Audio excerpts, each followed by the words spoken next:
Hey guys, welcome back to my YouTube channel. So today guys, I'm back with some more YouTube videos. So today we are going to be talking about my YouTube celebrity collaboration with Miss Leolah Brown, Whitney Houston's real sister-in-law. And yes, like I said, she has messaged me on Instagram. She just sent me some love and support emojis. You know how the emojis have heart emojis, heart coming out, bursting out of the eyes, basically. And she was just showing love and support from me and my YouTube channel. So yeah, guys, when you come in, make sure you like this YouTube live stream. I'd very much appreciate it, my beloved YouTube fans and YouTube members.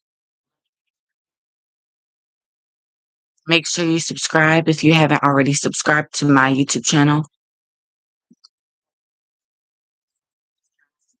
And we're now going to be watching some YouTube videos.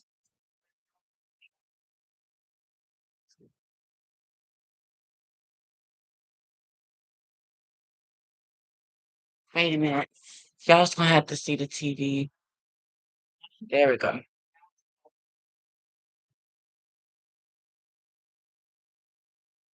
Got 2 likes so far.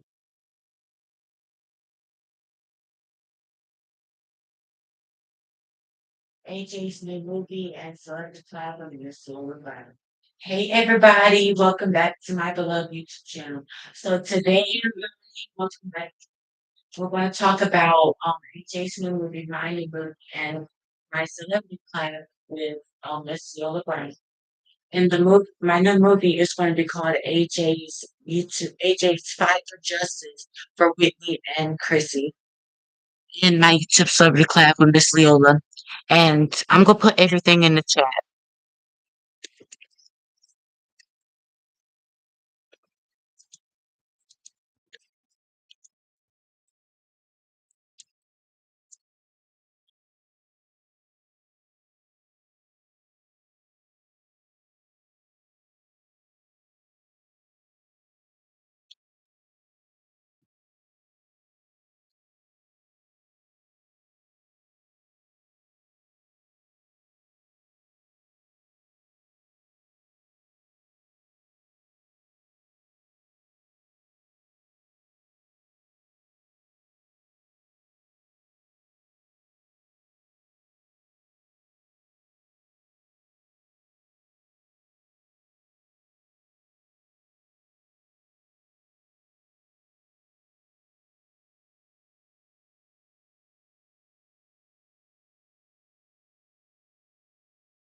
Oh, sorry.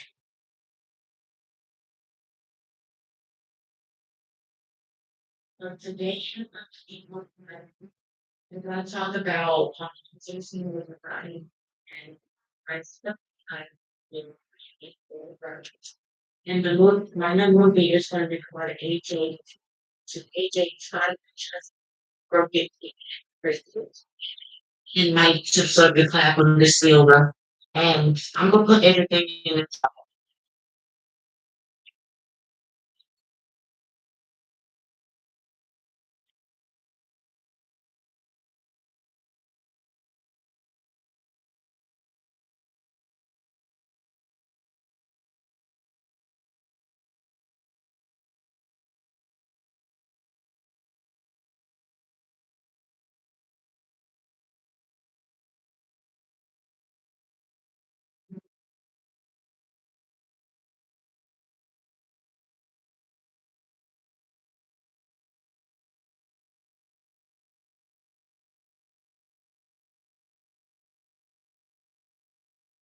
And there's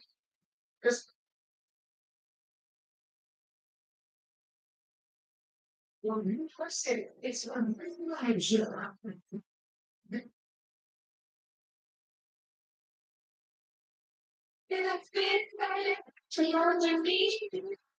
I can hear you.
Wow, really?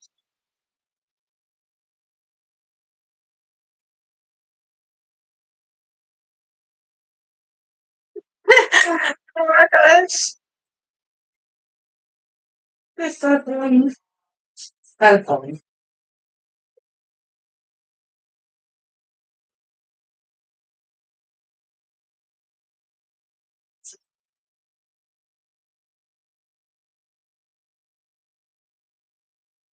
It's all our birthday.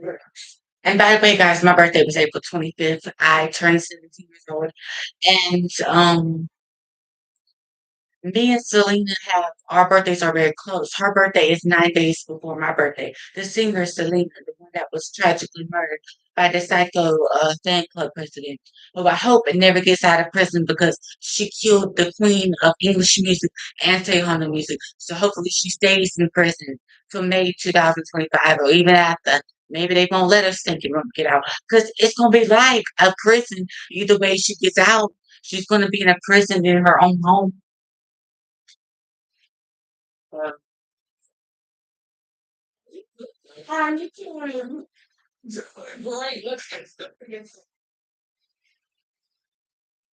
trying to figure out what I want to listen to.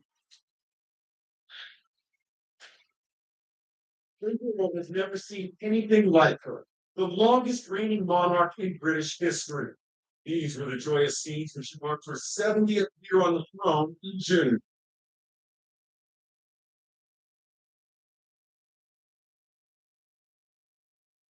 Her enduring presence transcended the United Kingdom. She was also a beloved figure the world over, especially in America. Queen Elizabeth II's reign began in 1952. The 25-year-old princess was on a visit to Africa when she learned that her father had died. In 1957, she made her first state visit to the U.S. and over the years met 13 U.S. presidents. She died with President Kennedy and First Lady Jacqueline in 1961 and went horseback riding with President Reagan at Winter Castle in 1982. This special moment when the Reagans asked for decaf coffee. Is that It's good stuff. she welcomed Barack Michelle Obama to Buckingham Palace in 2009. 10 years later, she gave President Trump a full pomp and circumstance when he and Melania made a state visit. President Biden, First Lady Joe Biden visited last year. Over the decades, as history marched on, Queen Elizabeth became a cherished institution.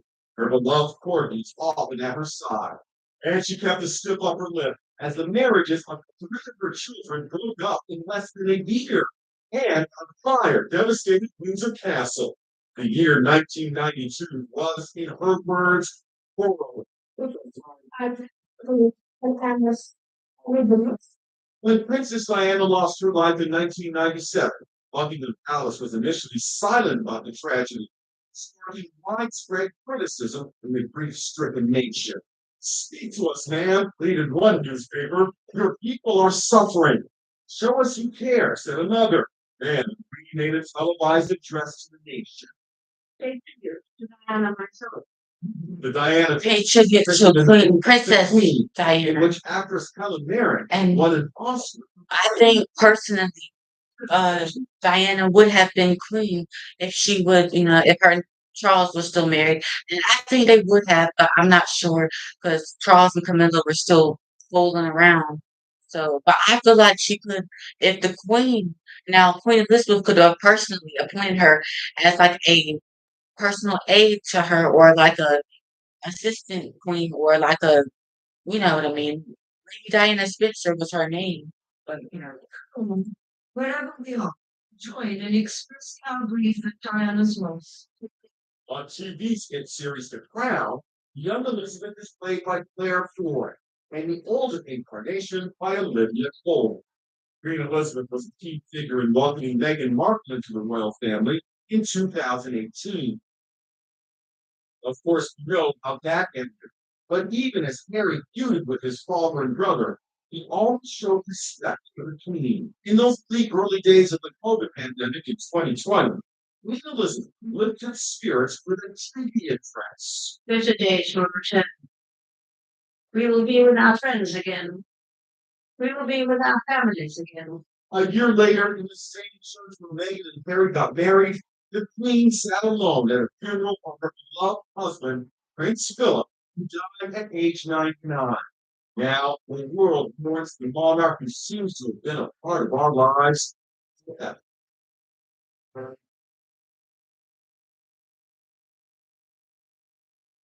So,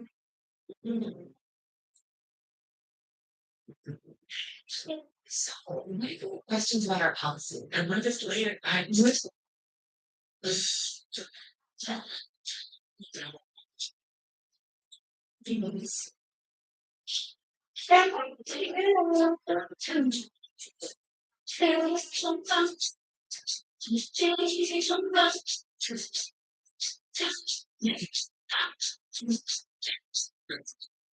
and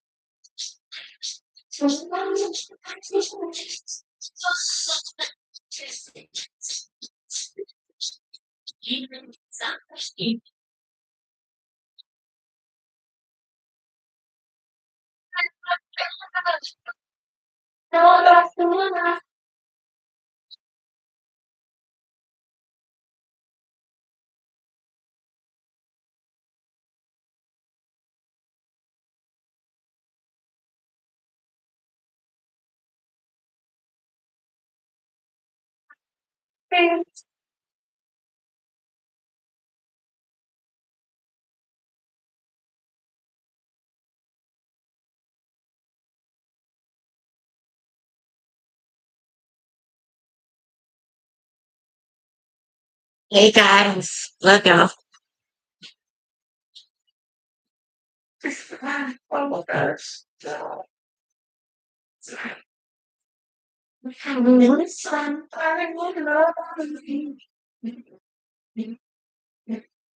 Oh yeah. Ah, oh yeah. Yeah, what is people love sex upon the out and the sun begins to wave. The still of time, you know, I'll just smile to way. I couldn't wait until I take the light that shoes me down. And when the night falls,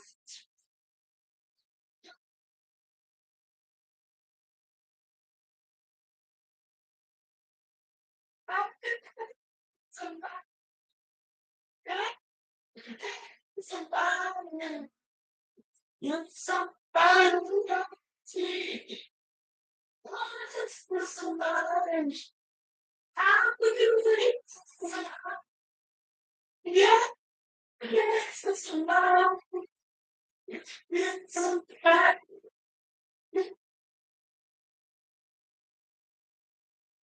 I've been in love since spinning through the time.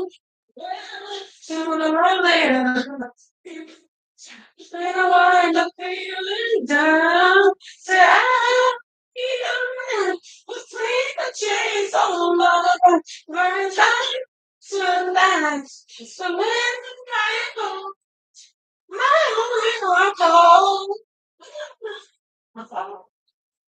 Somebody, I'm looking for somebody. Yeah, I'm looking for somebody. You want somebody? There's somebody. Yeah, there's somebody. Somebody to love. Somebody. Somebody who loves me. I want somebody. Want somebody. I take a chance on love and burn time to that. The one my lovely heart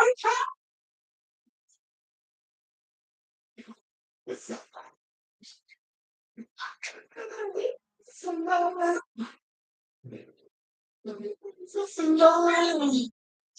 You gotta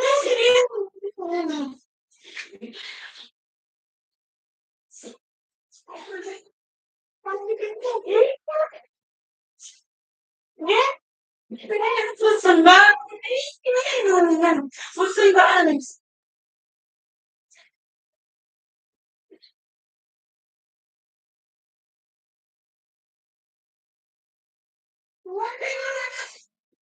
You gotta get this. Oh,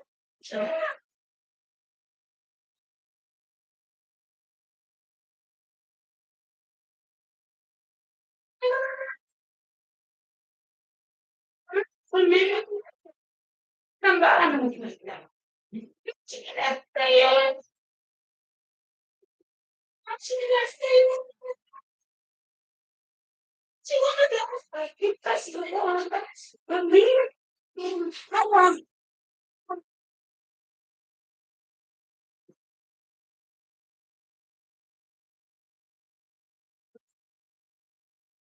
yeah I want this for somebody with somebody to love it's so hot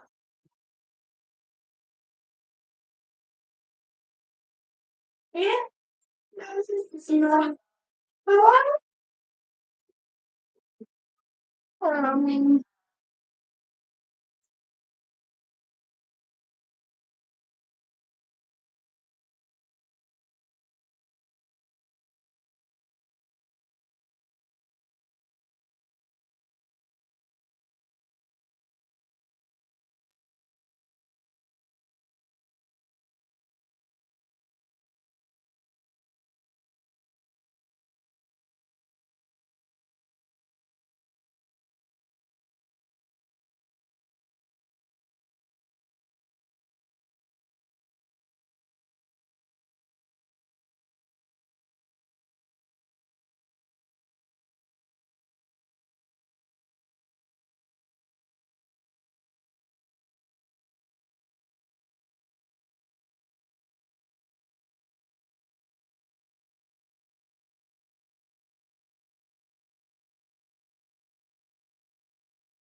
I don't really want to listen anymore.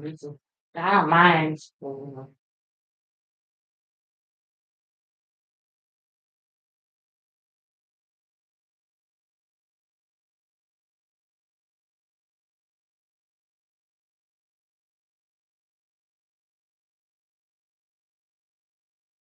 I just want to listen to the changeables.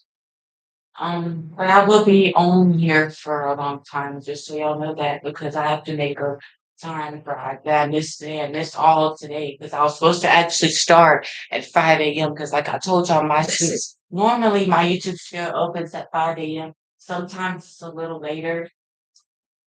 Beyonce fans all over our region are feeling replaceable after her tour stop. Pittsburgh. Beyonce canceled. Oh my God. We have a lot of questions tonight. The concert has been scheduled for August 3rd at Aperture Stadium. Erica Standish has been working to get answers. She's at Acroshore. My world tour is called the Nothing But AJ's Nothing But Love World Tour. It begins July the 5th through the 6th. For right now, I'm going to release more dates, but for right now, it's for July the 6th and 7th. Well, 5th, 6th, and 7th. But I have to figure out some more dates. But I do know the 7th through the 10th, I'm going to have them days off. But I'm going to figure out some other tour dates that I'm going to release. Young Acrisure Stadium posted online today saying the cancellation was due to scheduling issues and unspecified production logistics, but then later said that Live Nation was the one to make the final decision. We were all super disappointed because we were looking forward to it, and it was just like kind of out of nowhere. Graham McLaughlin was at work this morning when she says she learned Beyonce's Renaissance World Tour stop in Pittsburgh was canceled. I have four sisters, and then my mom. Giants.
Currently press real brewed iced tea using the highest quality teas. No artificial flavors, no.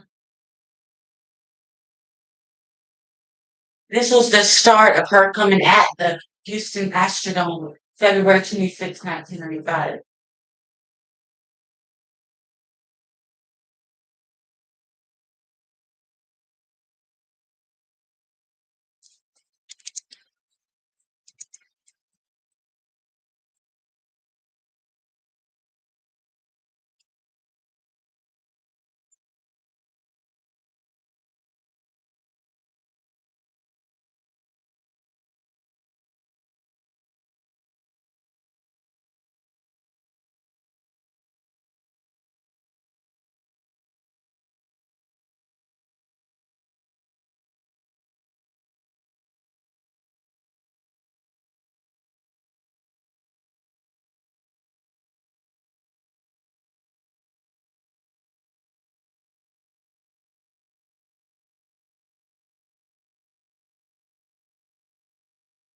Sounds of memory, I was picturing, just thinking I could never live without you by my side.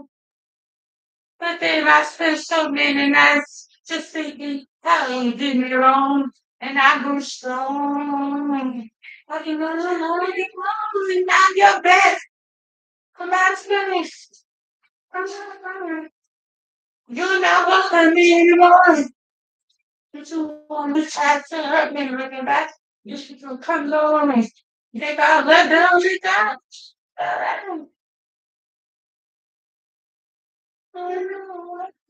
You're not welcome me anymore. I'm sure you want to try to hurt me when you got back. You got come over me. You gotta let down and die. Somebody. Oh, as long as I know I know I said that. I thought all my life today. I thought all my life today. I will survive. I will survive. Wait.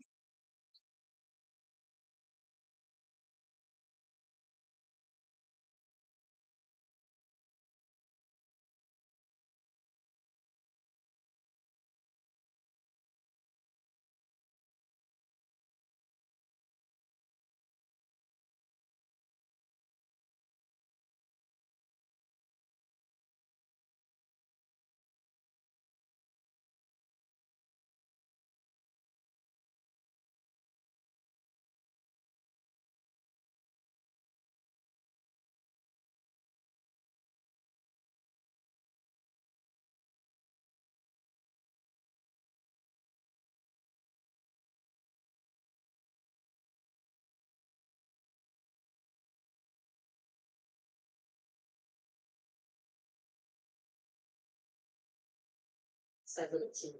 Did you know that the two main causes of irritated gums and weak enamel? Switch to new Sensodyne sensitive gum enamel. I'll take care of three problems in just one toothpaste. Carry on. Hey,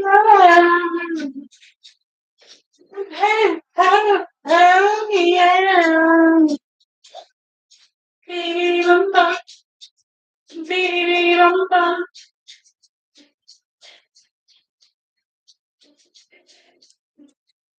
Got my head,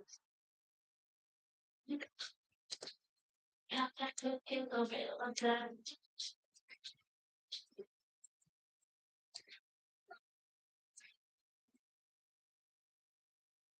You got yourself a feature.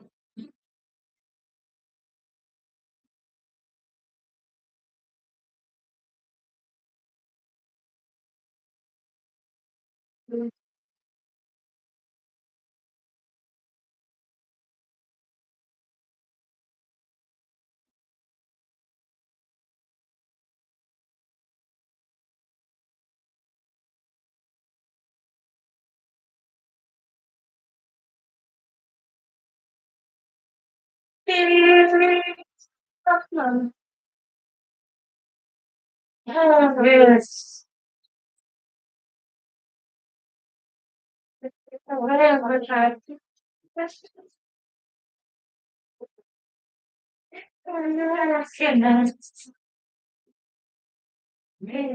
Say one.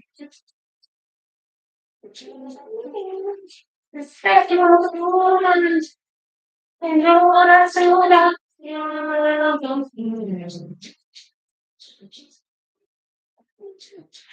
There's nothing. No one else would have. I see you. Bitty bum bum, bitty bum bum, bitty bitty bitty bitty bitty. Hey, yeah, yeah. Hey, hey, hey, yeah.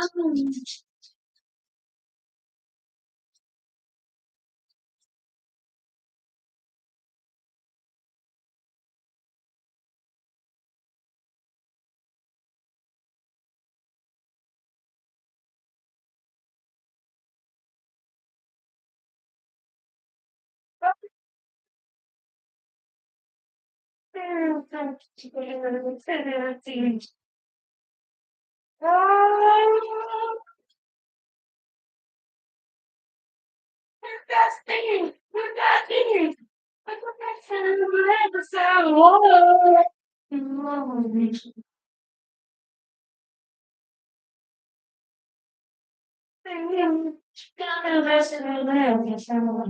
Even guess about me now.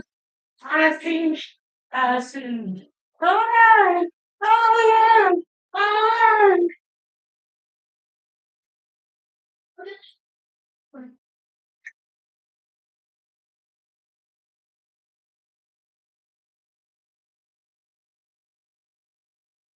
Learn about magic. Bear with me, learn that foundation.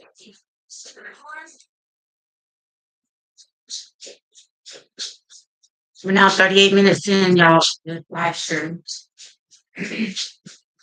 And of the tours.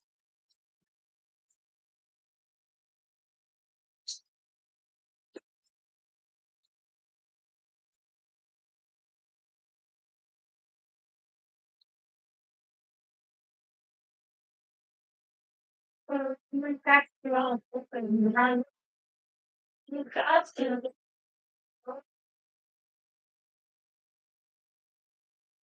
that's everything that's energy. I do the game, so which is there, so I'm ten guarantee those numbers. Subject with application, but she's gonna start tonight, and I'm making you right. Just to me, then you said your heart, your right. To bring her down to the just one just cute, something, something, something, something. It is just so easy, just something, trying to put this so you get custom, just so you don't cheat. It's just so easy, just cheat. Forget cheat, I can read it, so it's just so easy. Just fine. Talk you what you go get talk. Yeah, I some was it like drink. That's not much. It's on time. Red plus bring every side. Just for my head. So you take your time. Plus with it. I feel you you take the time. Sometimes I'm like, yeah, you're that's kid. On the end, just so pretty. Talk. Make it just a list of people. Can you just let Jesus cheese? Forget a cheese. I can cheese. So it's just all the cheese.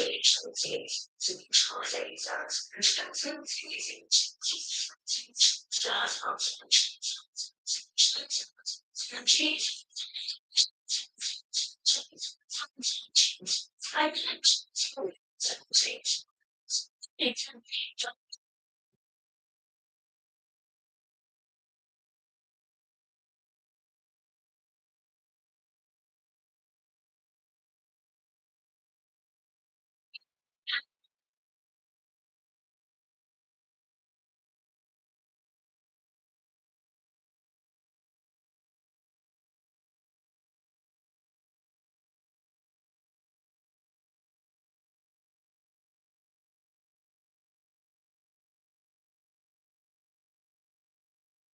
Way too fast. You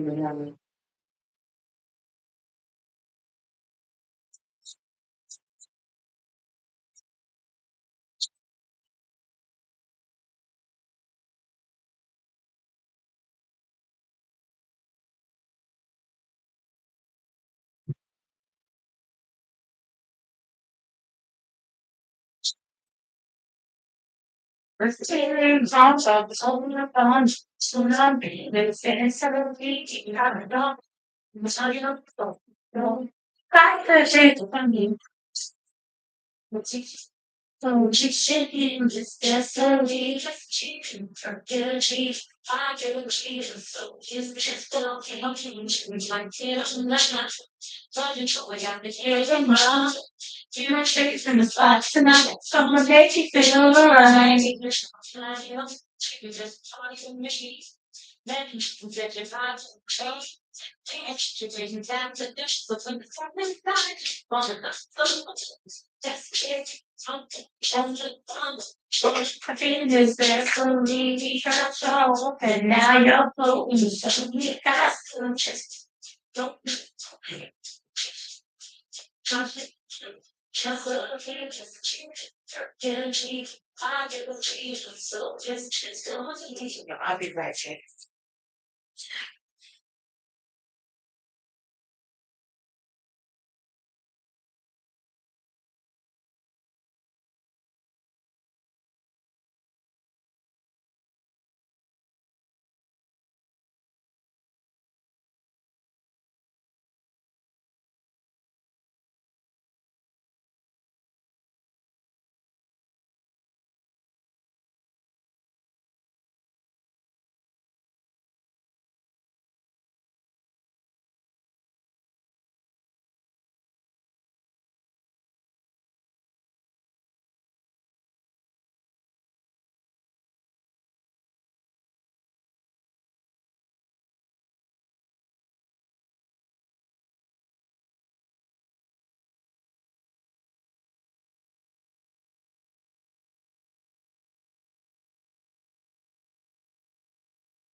Okay, I'm there.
Now I should have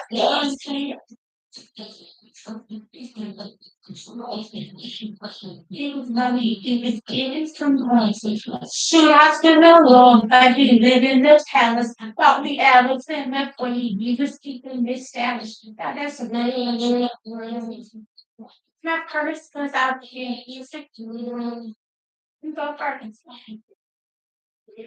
I'm high as hell.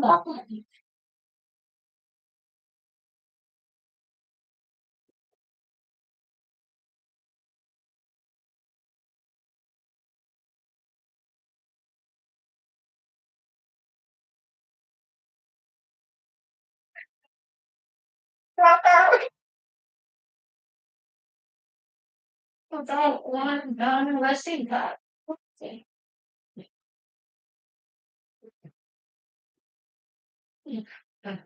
Look at her.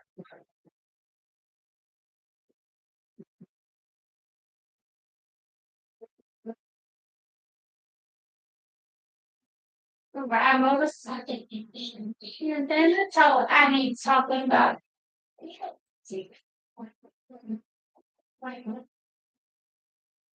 Now, what I do now.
Party Circle come July 9th to 15th at Target.com in stores.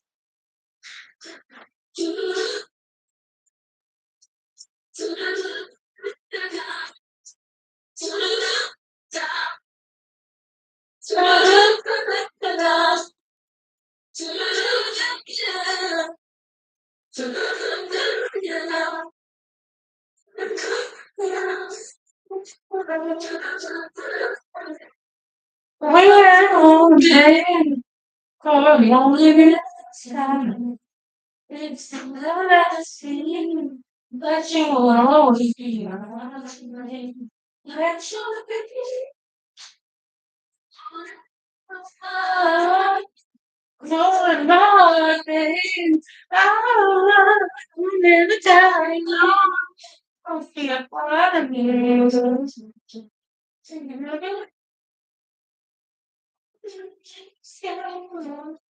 I'm trying to push it off.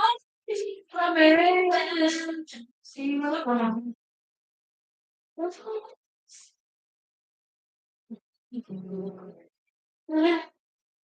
Push it off, see my baby. That you be right. Oh, say you're nice, you to make over. Oh, no, you'll be right back. Oh, baby, you so you'll never stop. Oh, people,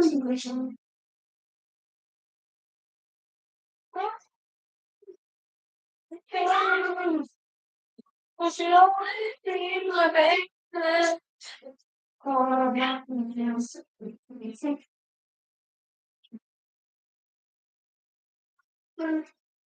Oh, my face.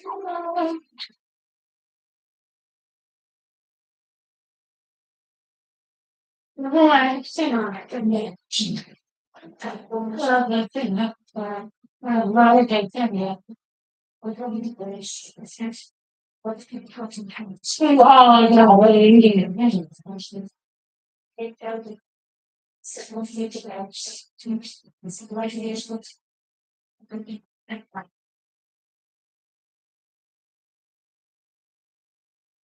And still for years. And I didn't stress out. You know, the long moment.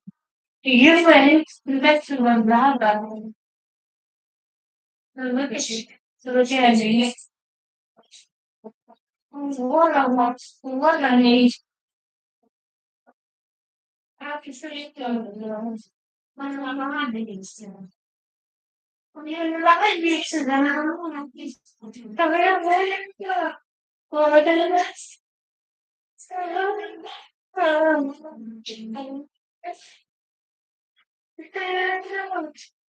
You see,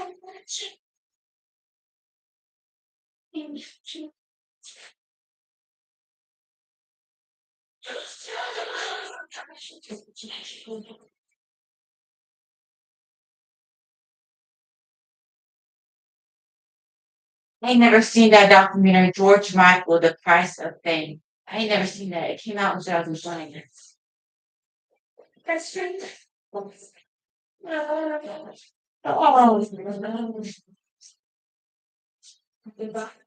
the box. Sends it on. I'm thinking TV. That's way too short. That's what I'm getting. To all those other things. Those things.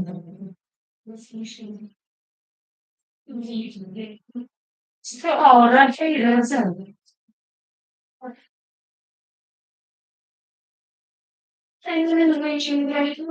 and follow their pickaxe. What a next I know it. Understand if you're still,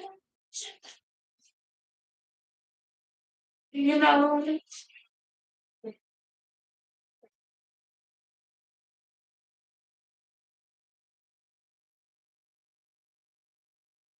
So your hand, oh, no. I don't mean you kill me.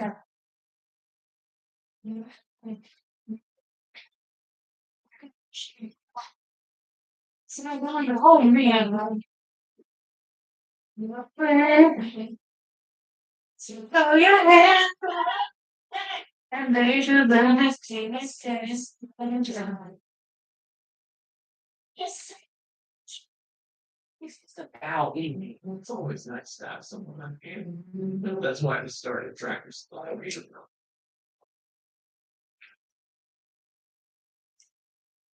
He's one of the most loved pop stars of the last 50 years. George Michael was the quintessential pop star of the 80s and 90s. Throughout one of the greatest voice of since generation. The Grammy Award-winning singer ignites audiences with his soulful vocals and modern good looks. Everything else again. Can't see feelings done now. What could you want to say like that? Most iconic solo of all time. He was a huge part of my life, and I feel really incredibly blessed to have been able to work with him. After enjoying success as part of the pop duo Glam, he embarks on his solo career. I don't think anyone saw George was going to come out with Wham and do something so good. But as time goes on, the spotlight becomes suffocating, and George refuses to play by the established rules of fame. There was uni interviews. Was that a problem for you? This even draws the consternation of other seasoned celebrities like Frank Sinatra. Frank Sinatra wrote a letter to George saying that he should stop being a little girl. Can go anywhere without some threshold. You take any of those pictures to the paper and I'll see. Wait for questions again. In fact, the tablets with constant is terrible. Accumulation of suffering. That's the best. And the superstar is tortured by his inability to come to terms with his sexuality. This guy was obviously suffering. There did seem endless moments in George's life when things just went totally wrong. You're under arrest for violation of California Penal Code 6478. Sound like this. That's the last 10 days that people saved my life. Which something I've never seen before. When George Michael's life is tragically cut short at the age of 53, rumours circulated. It was just absolute short. Could not believe it. You just don't die very much. You must stay. But what is truth and what is myth? Oh yeah, you love marijuana. Insights from the manager and the band member of the I love marijuana too. I can't say nothing, but he definitely loves it. Loves it. It's one of them. The death of his boyfriend, he was a human person, and everything he did just stemmed from humanity and emotional decisions. And revelations that come only after his death shed astounding light on just who George Michael really was. I'm just like everybody else. We always say there's a price to pay for fame. I think George Michael definitely paid for his fame. It's and cups and all this stuff. All night tonight. Silence and sounds and everything around. Baby, hold me tight.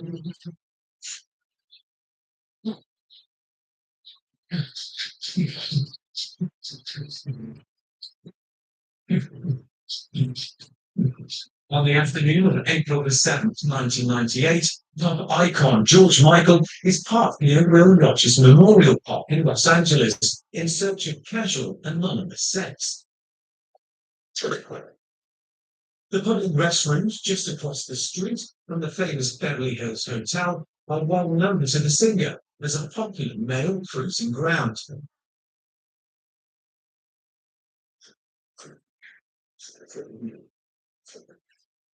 What he doesn't know is that an LAPD crime suppression unit is monitoring the restrooms as part of an undercover sting operation in an effort to clean up the park.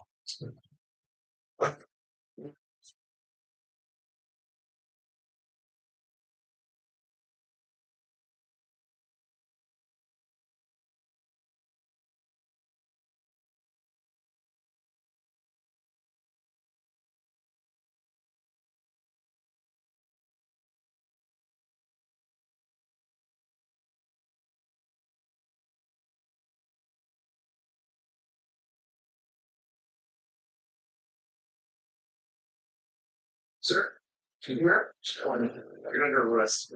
For violation of California Penal Code 6478. Look, this. What's your name? You look at me up to. Things go with that all back here. Yeah, you'll have to think of something easier.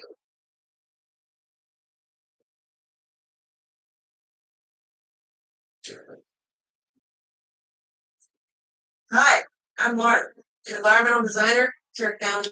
Buckingham Palace says 96-year-old Queen Elizabeth is under medical supervision because doctors are concerned for her health. Her son and the heir apparent to the throne, Prince Charles, arrived at Balmoral Castle in Scotland to be by her side. Her other three children, along with Princes William and Harry, are also headed there right now.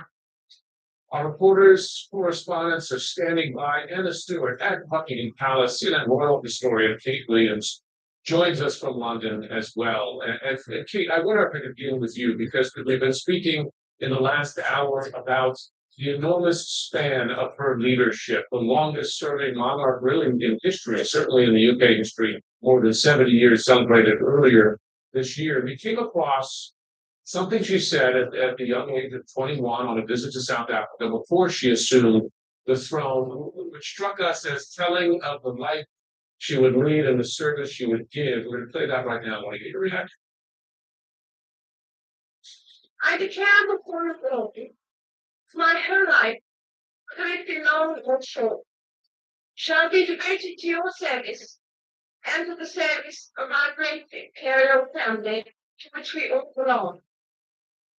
But I shall not have strength to carry out this resolution alone. unless you join in with me, as I now invite you to do. I know that your support will be unfailingly given. God help me to make good my vow, and God bless all of you who are willing to share in it. Her vow there in 1947 for a lifetime of service. She actually referenced it in her Black and Jubilee Commonwealth speech when she talked about the renewal of promise made there. Tell us, Kate, through history, what she did, didn't she? She did, and it's such a powerful speech, isn't it, Jim? And I'm so pleased you picked it because here is she, a 21-year-old girl, on her 21st birthday, saying, "My whole life, whether it be long or short, shall be dedicated to your service." And what a life it has been, and what a life of service it has been for her. She's been this, she was this incredible queen, and always throughout her reign, she's thought of his service. She most recently actually signed herself your servant, Elizabeth R. She is one who believes in duty, in service, and that's a vow she made when she was just 21. She will keep it throughout her life, and she said, what an incredible reign. She was born in 1926. She's the longest reigning monarch in British history, and just recently was celebrating her fantastic Platinum Jubilee. And I think, what a striking image yesterday of the Queen meeting the new Prime Minister, Elizabeth. Yeah.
Us and saying goodbye to the old Prime Minister Boris Johnson. She can't have been feeling well yesterday, yet she still came out there to do her duty, and that I think is an incredible testament to her strength of will.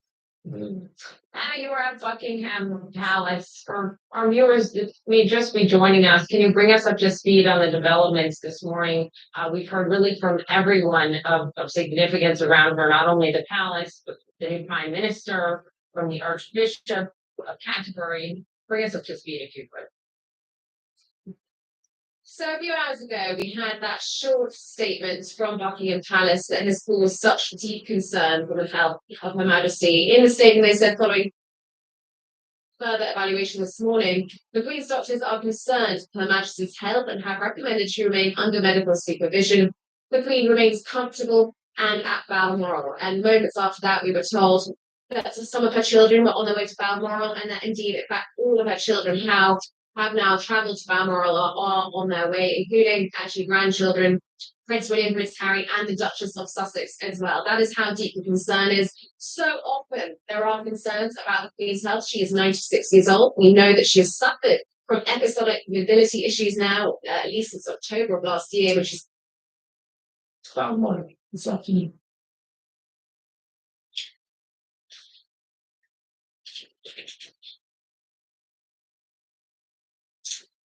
The BBC is interrupting its normal programs to bring you unimportant announcements.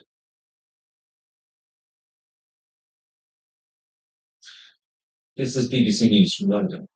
Buckingham Palace has announced the death of Her Majesty Queen Elizabeth II. In a statement, the palace said the Queen died peacefully at Balmoral this afternoon. The King and the Queen Consort will remain at Balmoral this evening and will return to London tomorrow. BBC Television is broadcasting this special programme reporting the death of Her Majesty Queen.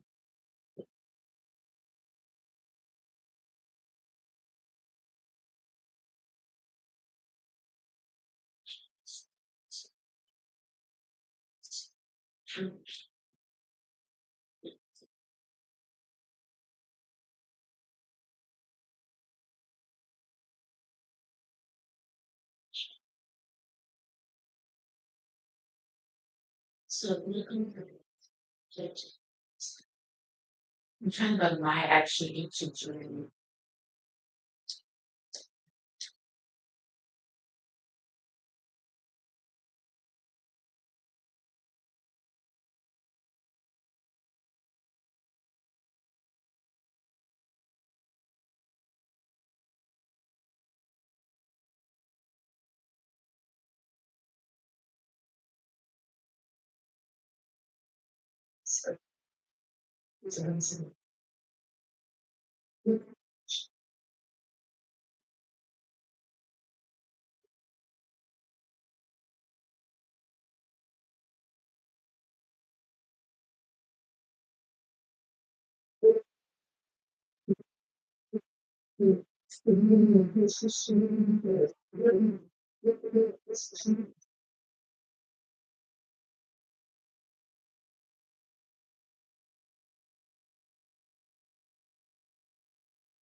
Very jeez. To be fair, to find out the names to not. Hey guys, welcome back to my YouTube channel. I'm live right now, everybody. How y'all doing? I'm live right now. How y'all doing? I did yesterday the Happy Independence Day. My new album, Aging the Sexual Superstar. 4 hours ago. Aging the Sexual.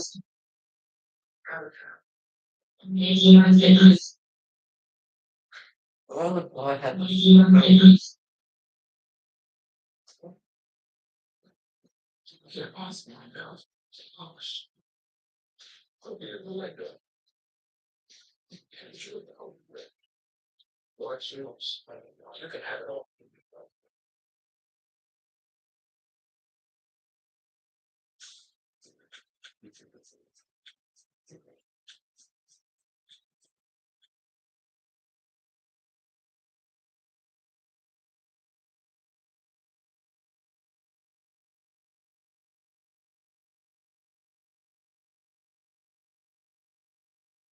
Nelly lands 8-figure deal for Hall of Music catalog. There's only the pain for me, my voice. The sense of triumph. It's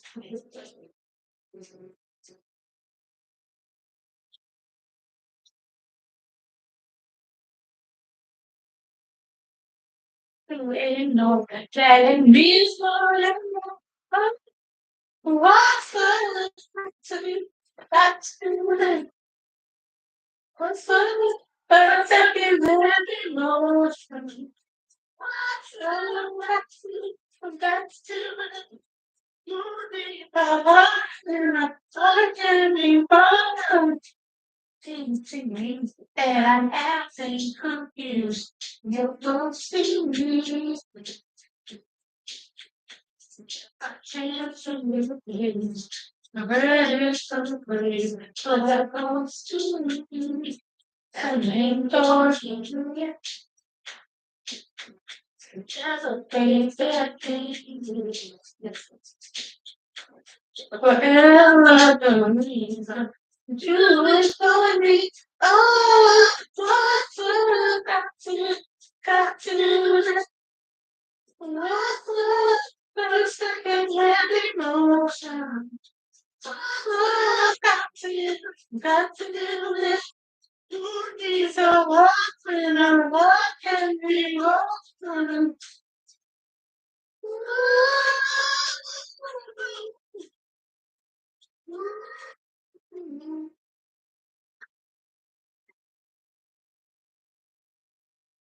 Does Tina have a YouTube channel? Tina Turner, yes, she's got a YouTube channel. She has 1.34 million subscribers.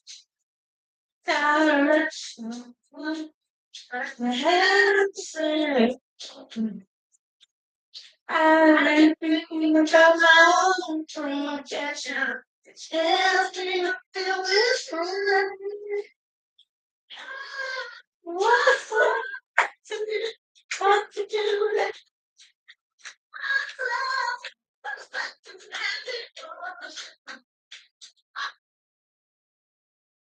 If making other lives better was meant to be your life's work, you believe. You know, los pacientes de son, lo que se escoge de usa, she's gonna, when she gets senseless, we say nonsense.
And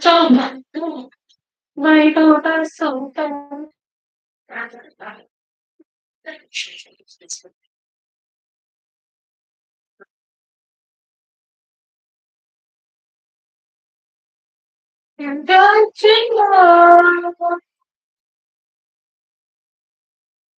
that it's up to sana to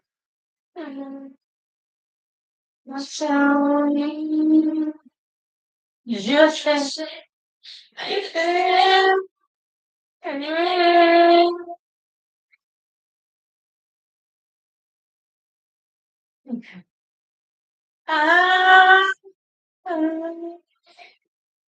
oh mon bébé.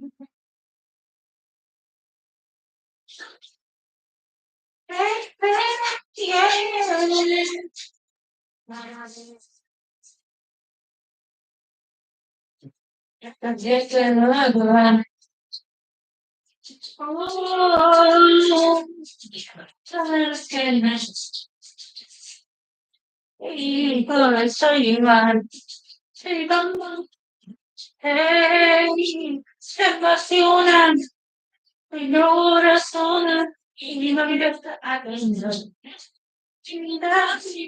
Así, biri biri bam bam, biri biri bam bam, biri biri biri biri, biri biri.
Oh, baby.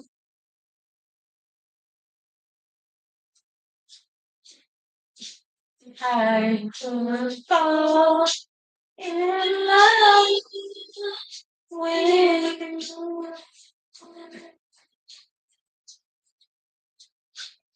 I just fall in love with you. Fall in love with you. I just fall in love with you.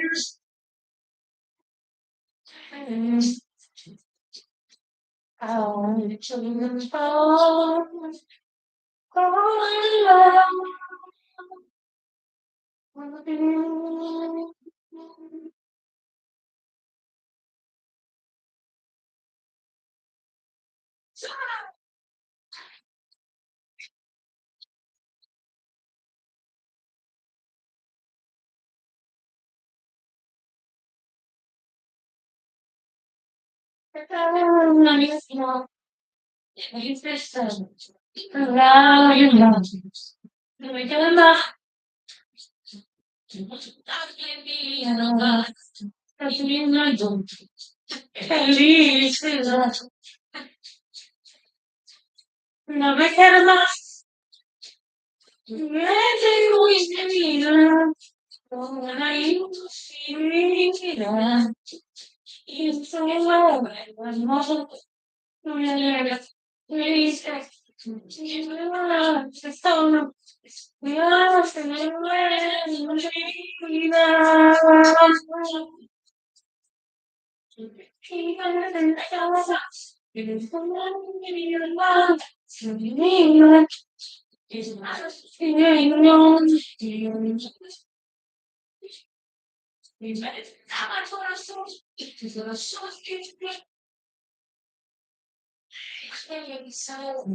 Questions about our policy. I just made it back. Listen.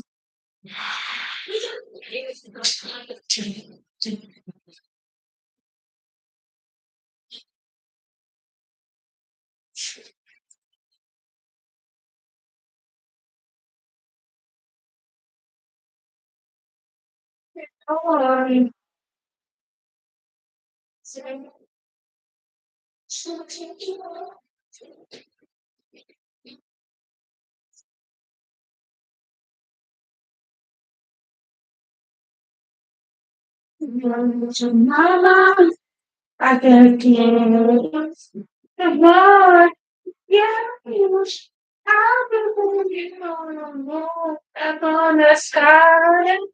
Who gets the most that is here? First to see the I'm a pretty looking things and on the moon. Remembering what the baby. Can't hold my soul. Oh, baby.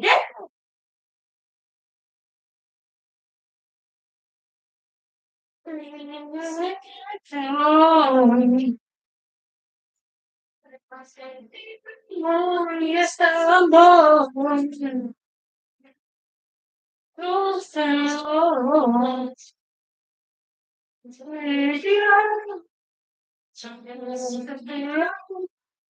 I can say no less to miss about you. I'm on the side. I get so much that is deep. I'm not going to be on convenience and on the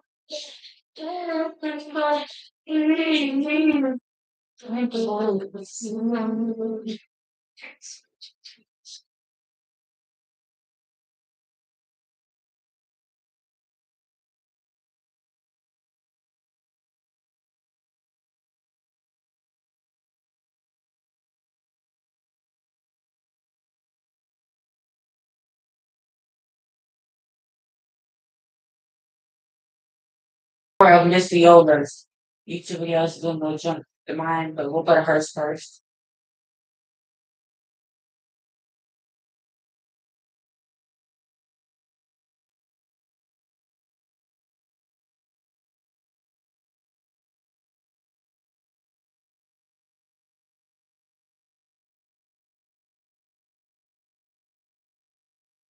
There it is right there. That's 2.1K views. Houston, the plane is still all too low. 2,105 views. For the first time since her daughter's death, Sissy Houston is speaking out. She sat down in the same place where just a few weeks earlier the Lord mourned a child. Leaders, you know things change. I don't know that my God. She was accomplished a great deal in a short time. She said, and so she was a very wonderful person. Sissy Houston, you guys.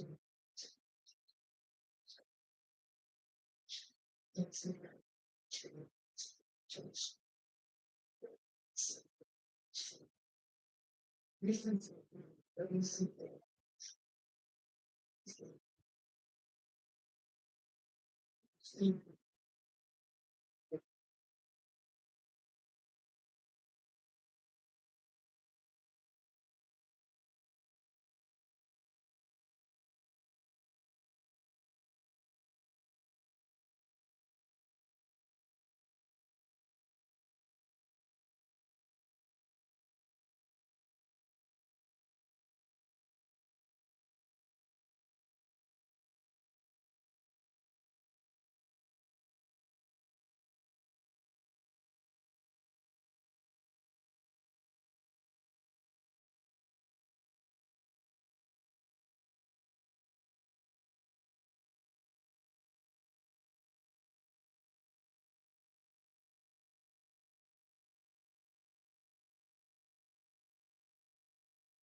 Welcome back to the AJ Jones Experience and the AJ Jones Talk Show.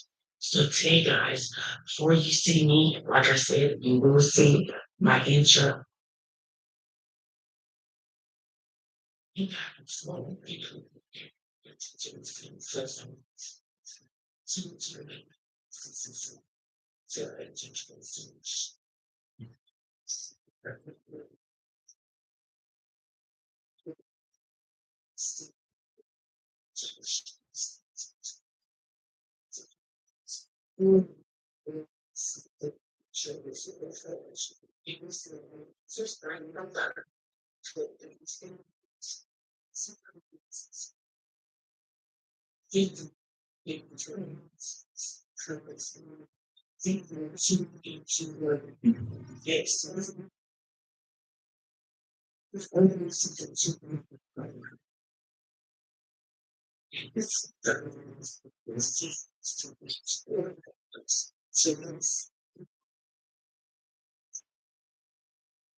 Okay, y'all, I'm back. I got some Buffalo Wild Wings.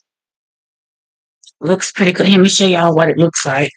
So that's what it looks like, fries and hot wings.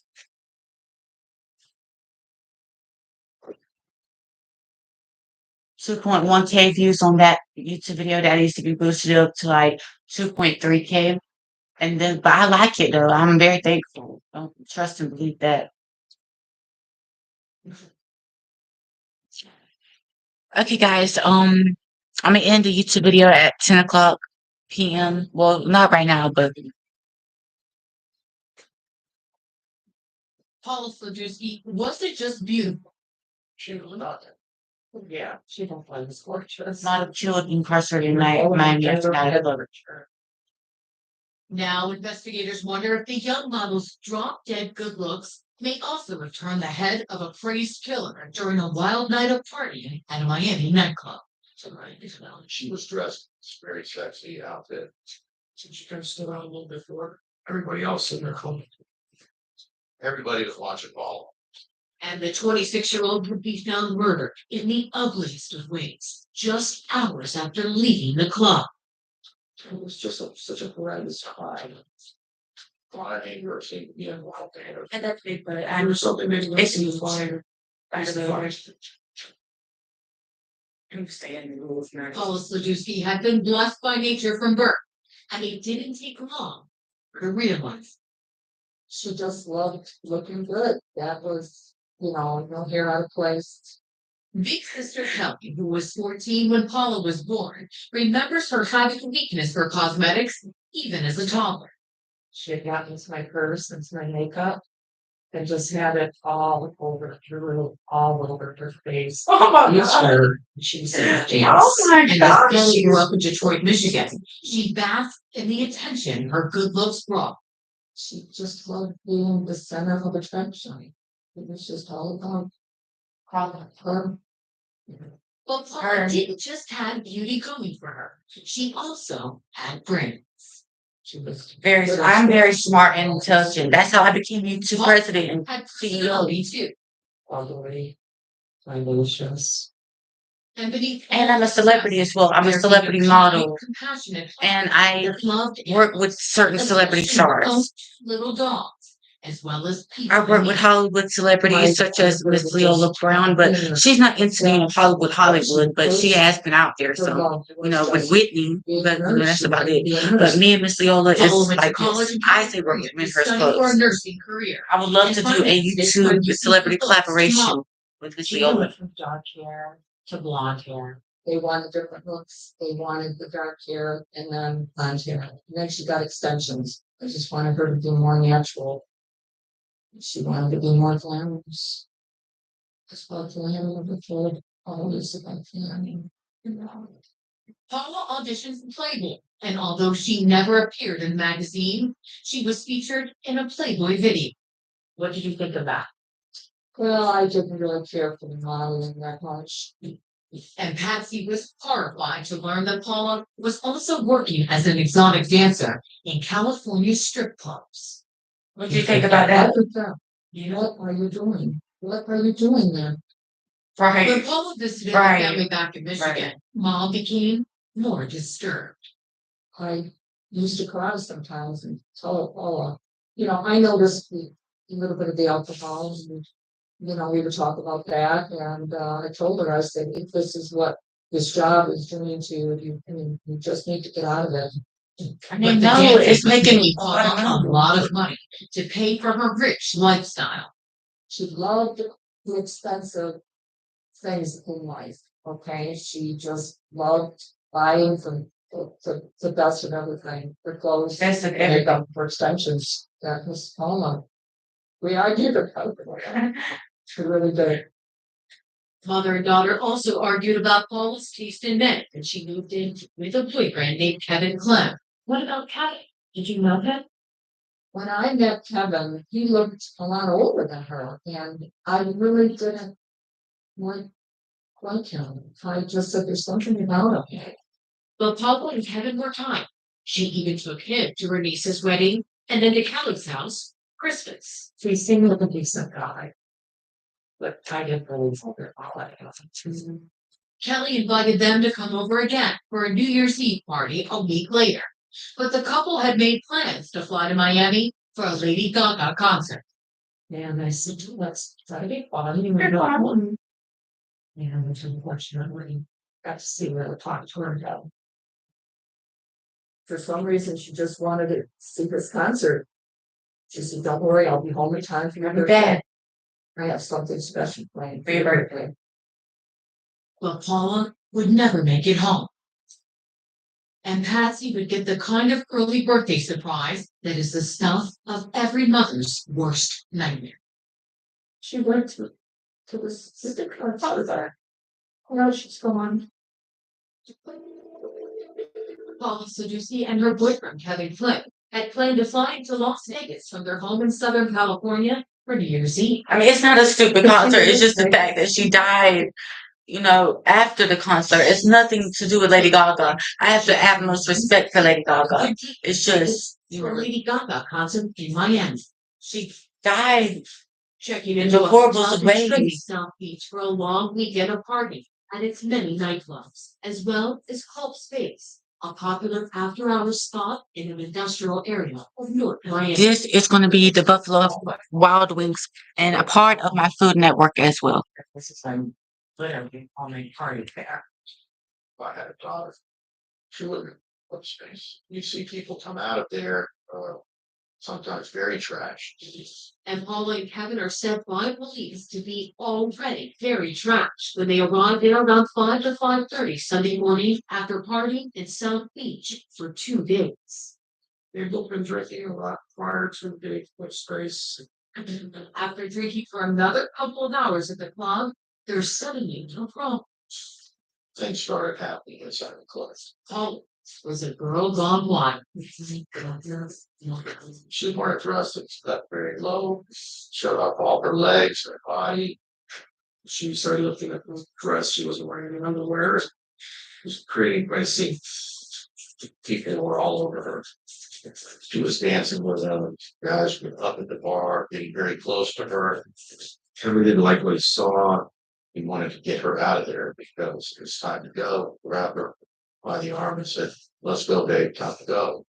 Paula resisted. She was having the time of her life. She looked as if they were fighting. Yeah. I don't think they got into any blows or anything like that. He was just grabbing her. Come on, gotta go. And P.I. Wasser says Kevin is I'm about to light up the blunt, guys. causing disturbance. On that cold Miami morning, Kevin was escorted from this door, and what he tells investigators is that he jumped into a cab, headed back to his hotel, and went to sleep. That leaves Paula in his club by herself. Yes. But less than a half hour later, Paula is escorted out of the club too. What she does then was a mystery. We don't know if she got into a car, if she was walking. There's different stories, but it depends on what witness that you believe. It isn't until Paula's boyfriend, Kevin, wakes up alone in her hotel room around 11:30 a.m. that anyone even has an inkling that something may have happened to her. He realized that she wasn't there. Something was wrong. She wouldn't have died. He becomes concerned. He checks in with tells staff that she's not returned yet. They haven't seen her. He starts to call around to hospitals. And Kevin goes out to search for her. Walking around South Beach area in a car with her picture on a cell phone and see her walking around. Maybe she's lost you where she was. What happened? I'm not gonna tell you what happened to her, Reports are missing, but y'all find out what happened to her. beyond David Blosser to help find her. He sounded like he was desperate. He was almost crying on the phone. He had lost his girlfriend. Blosser scouts Miami for clues, including the area where Paula disappeared. I spoke to the cab drivers at Pond Beach. I spoke to a street artist and the street people that were down to collect space. And still, no sign of Paula until Kevin calls the medical examiner's office. To see if hospice shoes there.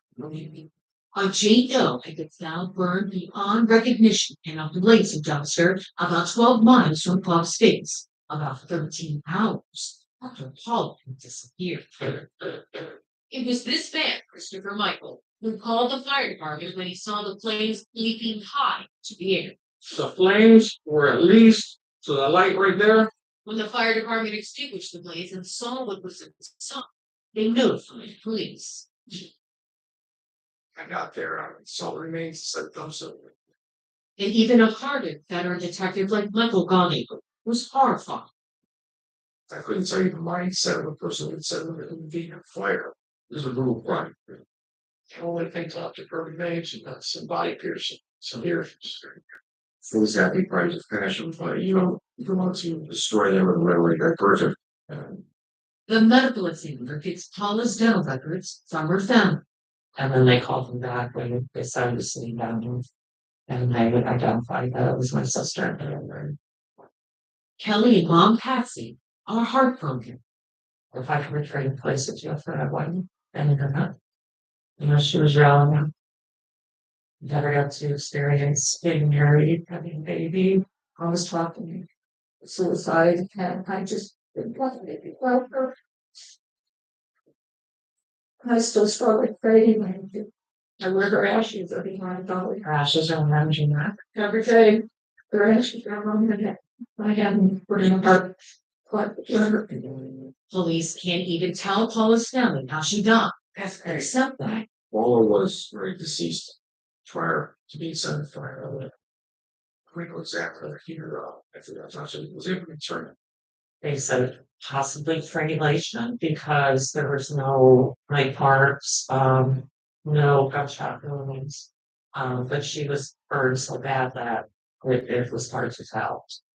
Then Detective Gordon discovers Paula's boyfriend Kevin was once arrested on domestic violence charges. He broke her nose. All these $2 grants, they couldn't say it. She said, "Let's get the sausage on that. Let's get the bread." He was in jail. She filed charges against him. Ever since Paula Sadowski's body had been found burned beyond recognition in a dumpster, her boyfriend Kevin had been a suspect in her murder. She was a suspect because he was the last person to see her alive. Police interviewed him for 12 hours.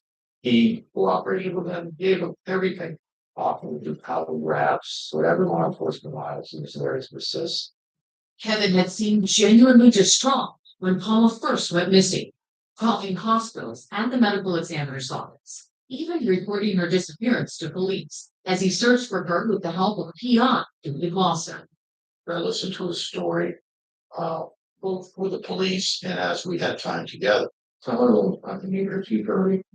And Wasser was convinced Kevin was innocent, as was Kevin's attorney, Mark, at the beginning. The moment had to realize that he had this. But Detective Michael Gagnon wasn't so sure. Initially, I didn't read the story. That after getting thrown out of Club Space nightclub, were causing a disturbance with Paula. He was just They took a upset taxi back because to his hotel in South um Beach and went to sleep. Paula was up and grinding on the other men. That's why he was mad. Detective Gaudio also discovered Kevin had once been arrested on domestic violence charges for allegedly hitting Paula.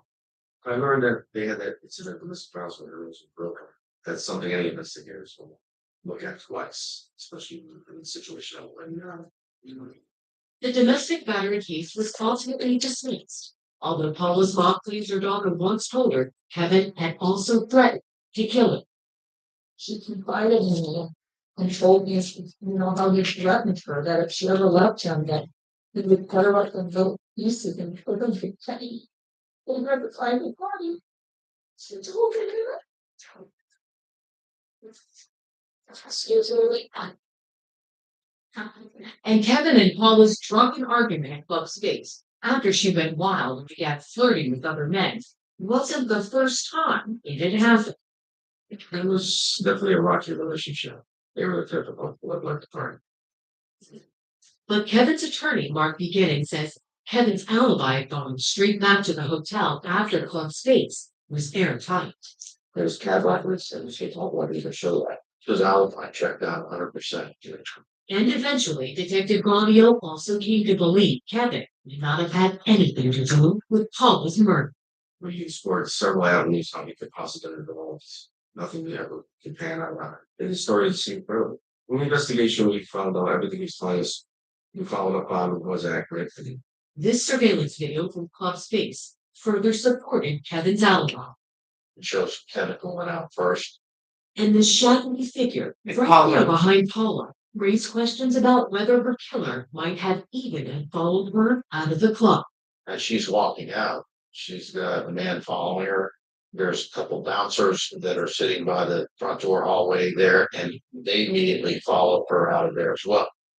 It was the one concrete piece of evidence that showed that Kevin was not the last person to see Paula alive.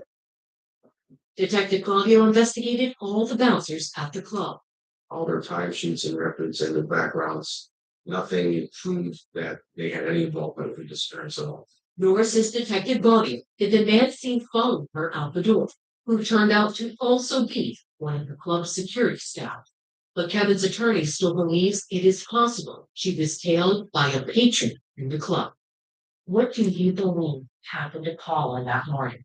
I can't say for certain, but what we do know is that Paula left. There were some witnesses accounts that she left with another person, and that is all we know. Police would later release a sketch of a man one witness said they saw walking away from the club with Paula. I decided to put that out there.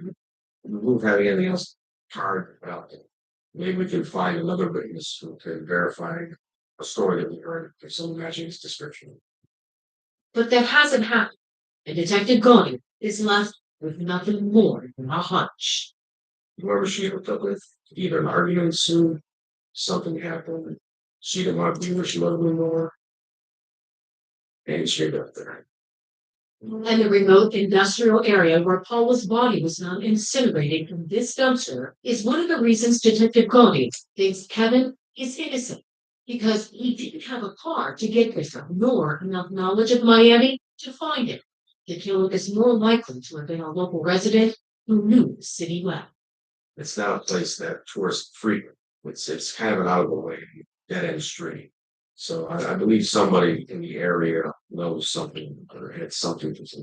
They would have seen smoke from this dumpster. Kellogg also concurs and says the fact that neither he nor the police could find any witnesses who might have seen Paula's murder, disposing of her body, and setting the dumpster on fire indicates the killer knew he would not be spotted. For my investigation, and I canvassed this area right here, nobody saw anything. Nobody knew anything.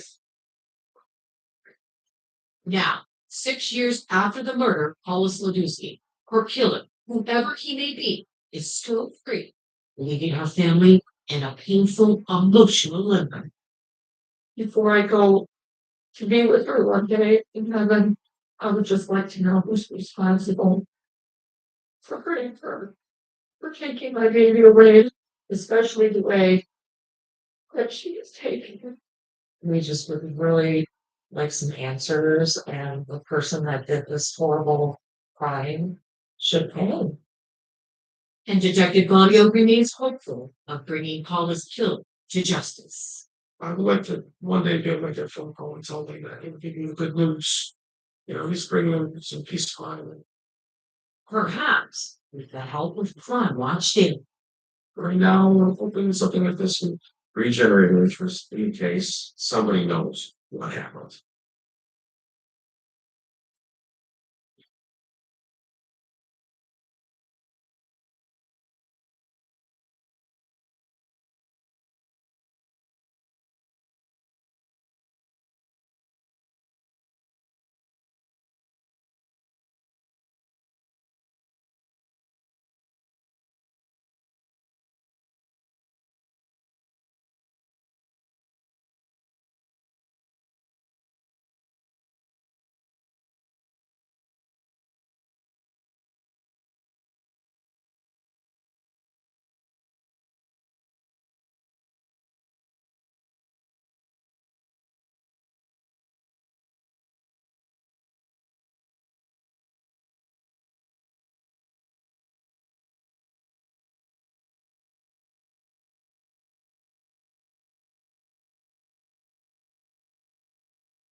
Alright, guys. I'm back. Policy. Her smile alone can light up the vast plains of central Texas. Her humor was infectious. But lovely Rachel Cook has been silenced at the age of 19. She just like disappeared. It's almost as if the vivacious young college student had been sucked into a black hole or plucked from the earth. Even the sheriff at the time had no answers for anguished loved ones. He looks at me smarty eye and says, "For all we know, an alien spaceship came down here and took her away." But sadly, the mystery of Rachel Cook remains just that. It's a guessing game. People ask me, "What do you think happened?" I have no clue. Never in my wildest dreams did I think that I'd have a memorial tree for my daughter. When Janet and Joanne Cook visit this thriving tree of life in Georgetown, Texas, it brings them as spiritually close as they can get to their missing loved one. She was so pretty, she was so athletic.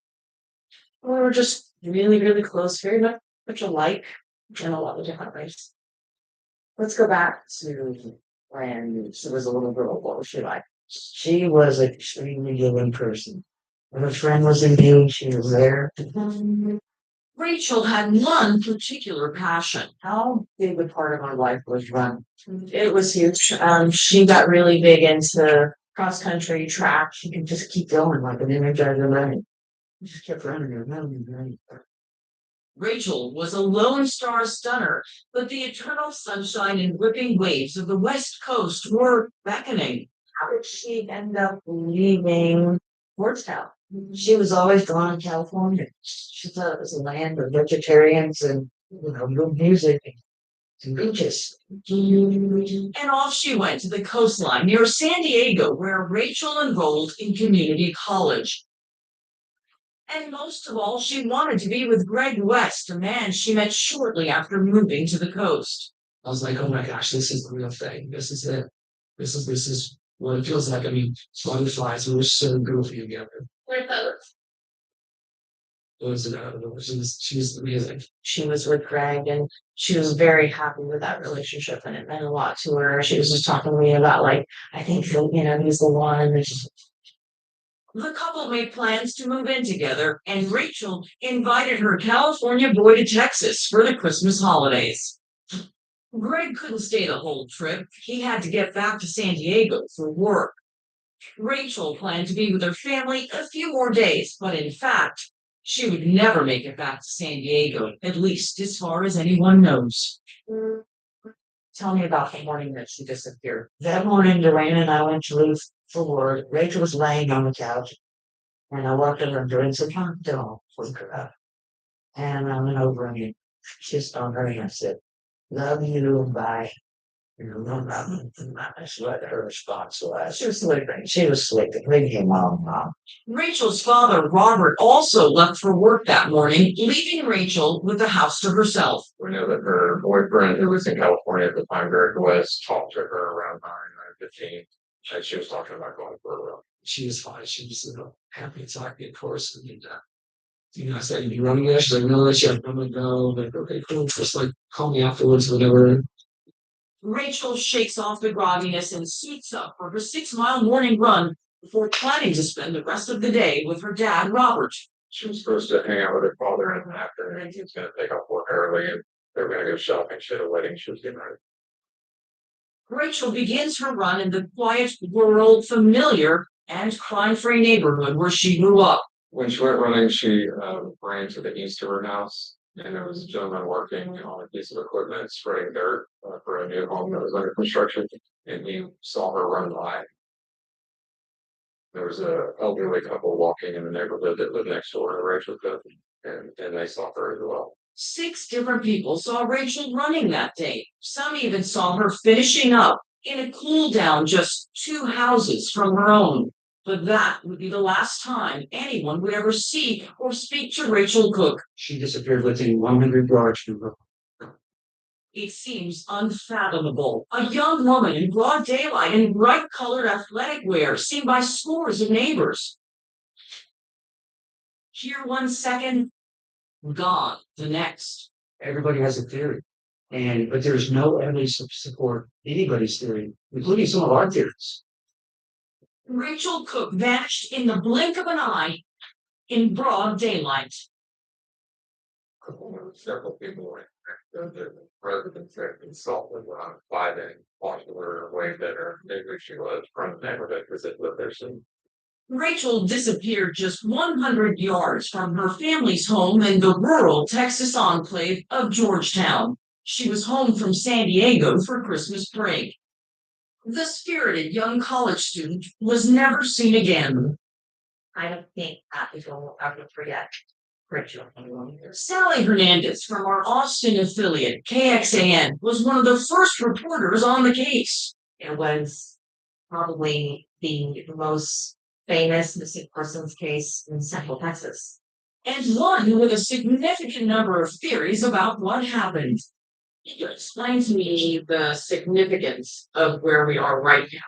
So in one of our theories, this is the intersection we believe she was last seen. You said she was walking, she wasn't running at this point. This was her cool down period. This would be the end of her run. Robert Chody was just recently elected. He's the third sheriff to oversee the case of Rachel Cook. It will take Chody on a dizzying journey involving a riveting cast of characters. All of them will get a thorough re-examination. You'll hear about Rachel's seemingly obsessive ex-boyfriend. He was like, I gave her 4 years of our life. She would give me 4 minutes every time. Rachel's own father failed a polygraph. Many people were saying that, well, he did it. The suspicious young men cruising the neighborhood. There were some reports of a certain type of vehicle being seen, some guys driving around. What can you tell us about that? I can tell you that's true.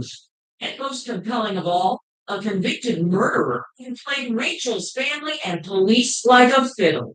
I remember getting a call from a family member saying, hey, something big is going to go down. We're going to have a press conference. And we got Chody inherited the case from 2 previous sheriffs, and there are those who will tell you a veritable mess was thrown in his lap. Do you believe a lot of time was wasted because the authorities didn't take it seriously enough? Yeah. In fact, what they told me is during my questioning that they truly think that she just took off with someone. She's a young, beautiful woman. And I was like, okay, how does that make sense? So she's living her dream life in San Diego, having all these plans, and then to come back to Texas to then go over. And while it's common practice in many jurisdictions to wait 24 hours to begin a missing persons investigation, that wasn't the case in Georgetown. 24-hour rule of reporting missing people. That's not true. And I don't know what the motivations were behind administration prior to that. Reportedly, then Sheriff John Maspero demanded the Cook family not be questioned. According to Lieutenant John Foster, who worked Rachel's case, I was told that was not going to happen, and that was per the sheriff, that we were not to question the Cooks. I mean, we jumped the ball, man. We jumped the ball. It's easy to understand why the Cooks began their own investigation even before the police. They called hospitals and friends. Robert went and started driving the route. They called the Wildfire restaurant where Rachel would pick up waitress shifts while in town. That call turned out to be a cruel twist of fate. When I called, I said, is Rachel working there at the time? And they said, yeah. Well, I didn't know that that wasn't my Rachel. It was a different Rachel. Or a good Rachel. Oh, it's awful. We lost so much. So that last time there. By the time police did get serious, it was too late. Rachel Cook's perplexing case went into an investigative deep freeze. But former Sheriff Maspero fiercely defends his record, telling our affiliate KXAN in 2011, I brought in the finest people I could think of, the Rangers, FBI, APD. We went beyond the scope of what was called for, and I'm disappointed Rachel's case is still unsolved. Maspero was forced out of office while being investigated for serious misconduct, including allegations of sexual harassment in the workplace, crawling on the floor of a men's club, barking like a dog, God. then biting a dancer, Ew. indecent That exposure. is so crazy. Maspero died in 2014. I don't know for any closer figuring out what really happened that one. Not if Robert Yes. Chody has anything to say about it, and he does. So there's a new sheriff in town. That's right.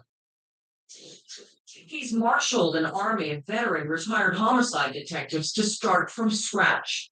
Is the whole room this way or? The war room was here, right inside. That's what we established as our cold case unit. So we had a different set of eyes. And we started with reading and checking every box that we can. Chody ordered new searches and is plowing through a staggering number of leads, some new and old. Matter of 1,500 that still receiving kids today. We probably like 30 or 40 in the last few months. So we're trying to track down every single lead. How many persons of interest do you have in this case? Well over. Persons of interest. That's a threshold that you have to meet to become a person of interest. Correct. It's not like Sheriff Chody needs the money or the pressure of solving difficult cold cases. One way that you are unlike any other sheriff in this country because you really did win the lottery. My wife won the lottery, but I get to personally be that part of it. $85 million worth of partaking, in fact. But for Chody, justice for Rachel's family is far more worth its weight in gold. And for Chody, it's personal. I grew up in the domestic violence home. It was a police officer that literally saved the day for me and my people. And after that event, I had this drive inside serving officers. Chody and his team have got to make up for lost time. How does a family survive the pain of a missing daughter? The torturous unknown. You know, we were kind of like best friends. We had this sense of humor. We've been hanging out. It in some ways it even gets harder as I get older. Because the unsolved mystery tainted by accusations of past shoddy police work. I don't know what that. I want to bring my baby. And I'm not gonna be afraid. Newly minted Sheriff Robert Chody is starting from scratch with a staggering list of 100 persons of interest. So in essence, you are re-interviewing all the people who were interviewed the first time. We're trying to. There's some people who don't want to speak anymore for whatever reason. Family members included. So are family members on that list? Remember, disgraced former Sheriff John Maspero wouldn't allow the cooks to be questioned. That's fairly more with nobody in my family or myself would have done it. And then you knew her. You figured. Kindergarten, she's kindergarten, no matter. But later, during the course of the investigation, there was an intriguing event involving Rachel's father, Robert. Remember, at the time of Rachel's disappearance, he was planning to leave work early to take his daughter shopping. When Robert Cook did eventually take a polygraph, it didn't go well. The father failed the polygraph test, which is true. But he failed one question. And one question that he failed was, do you know where Rachel Cook is? And his answer is no, and he fails that. Robert's ex-wife, Janet, offered an explanation. They asked him, do you know where Rachel? And he said no, and it came up as a false answer. That's because he kind of thought. And rather than transfer them to waitress and cat. And that was strongly waitress and cat. And so if somebody asked me, that question, well, yeah. It's going to come up with things. Do you believe that? You do. I do not believe it. Robert became deeply immersed in the leading national missing persons organization, Research. He even traveled to Aruba to work on the famed Natalie Holloway case, but Rachel was his priority. Okay.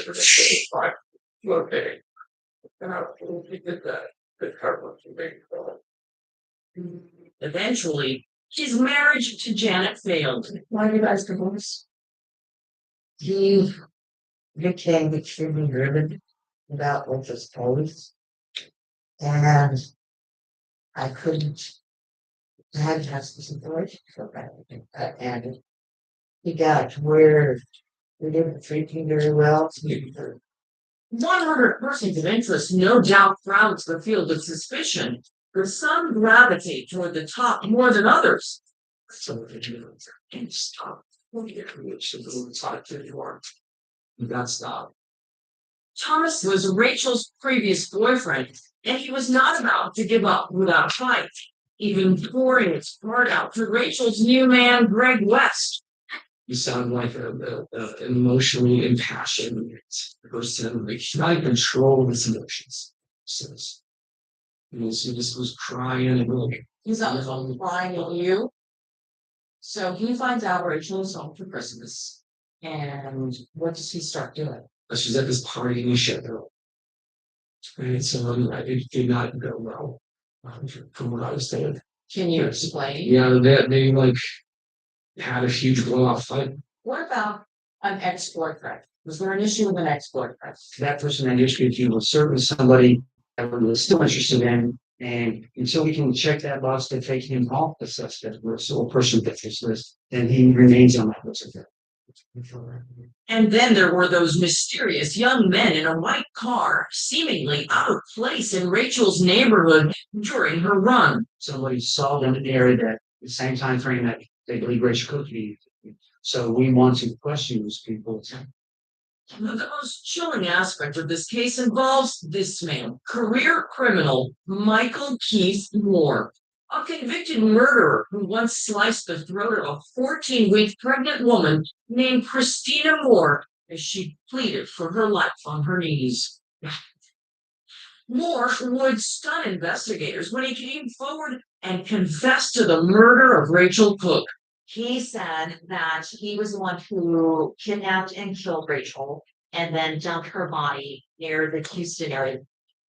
It was the break in the closure cops, family members, and an entire community had desperately hoped for. The sheriff's department had brought me in and talked with me and said, some of the things he's saying, it sounds like these facts are lead us to believe that he's telling the truth. Moore was out of prison at the time of Rachel's disappearance and lived nearby. His involvement seemed plausible. Finally, the day of reckoning had come. Moore struck a deal with prosecutors to plead guilty to Rachel's murder. He confessed to the murder of Rachel Cook. That was all we needed. It was a packed courtroom, the end of a painful journey, all eyes on Michael Keith Moore. I can see there's just humanity missing out of his eyes. I don't know if that makes any sense. They were cold. They were cold. Lonely and innocent in the spirit there. It scared me to look at his eyes.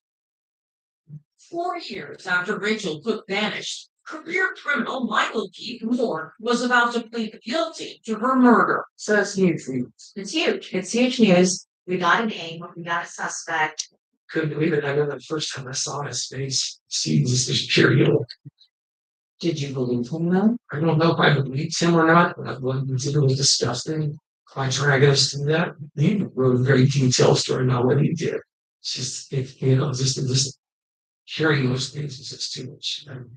Moore voluntarily confessed, telling police he kidnapped Rachel, bludgeoned her with a hammer, and dumped her body into the Gulf of Mexico. When he confesses to the murder, he gives some detail of the murder. Detectives had no choice but to believe what he's saying, because who in their right mind would confess to a murder that they didn't do? And some of what he said made sense. And then came that long anticipated day inside this jammed Central Texas courtroom. Everyone assembles in the courtroom. Michael Moore has confessed to killing Rachel, and he is going to enter into a plea agreement.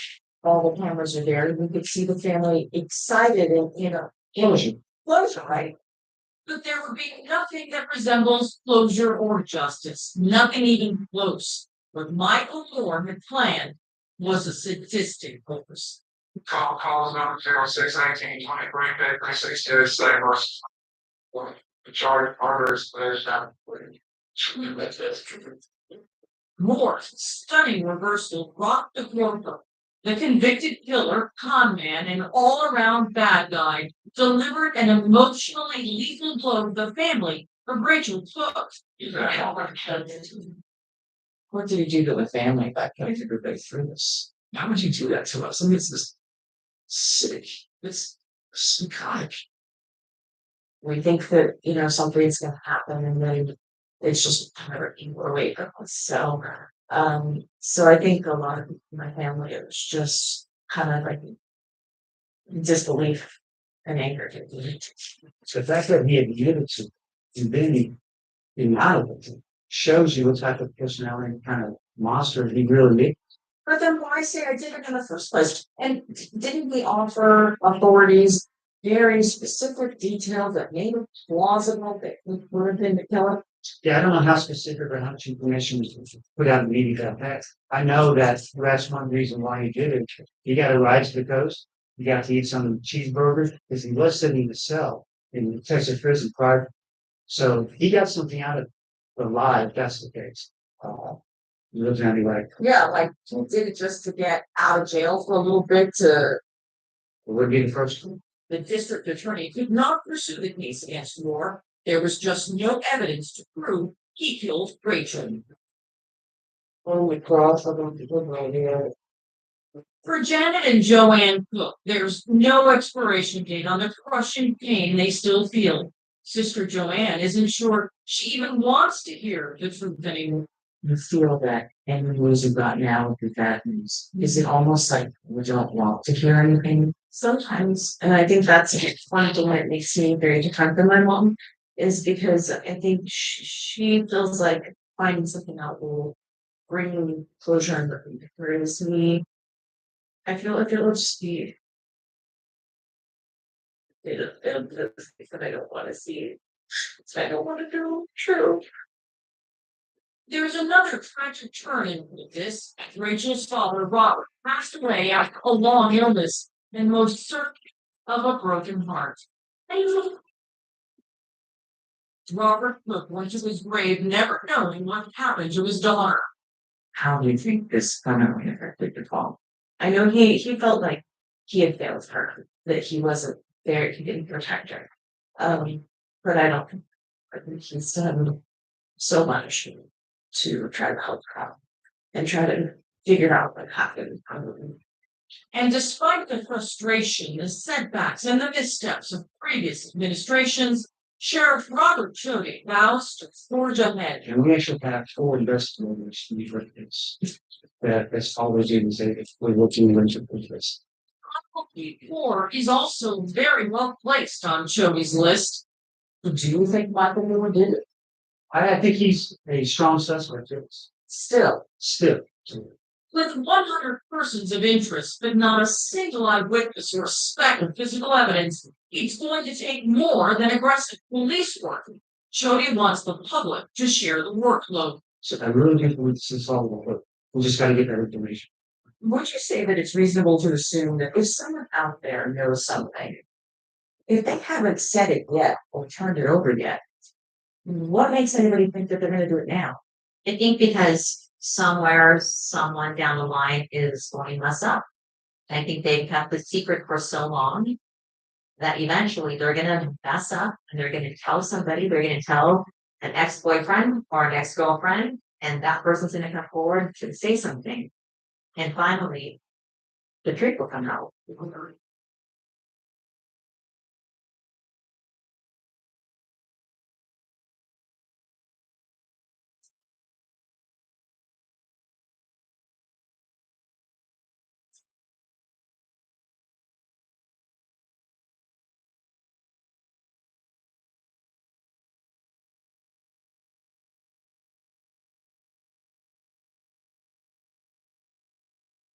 My world tour begins today. My Nothing But Love World Tour begins today, July 5th, 2023. And like I said, I don't go back to my community college, Robinson Community College, until July 10th. So I have 5 more days home, five and a half. Oh, God.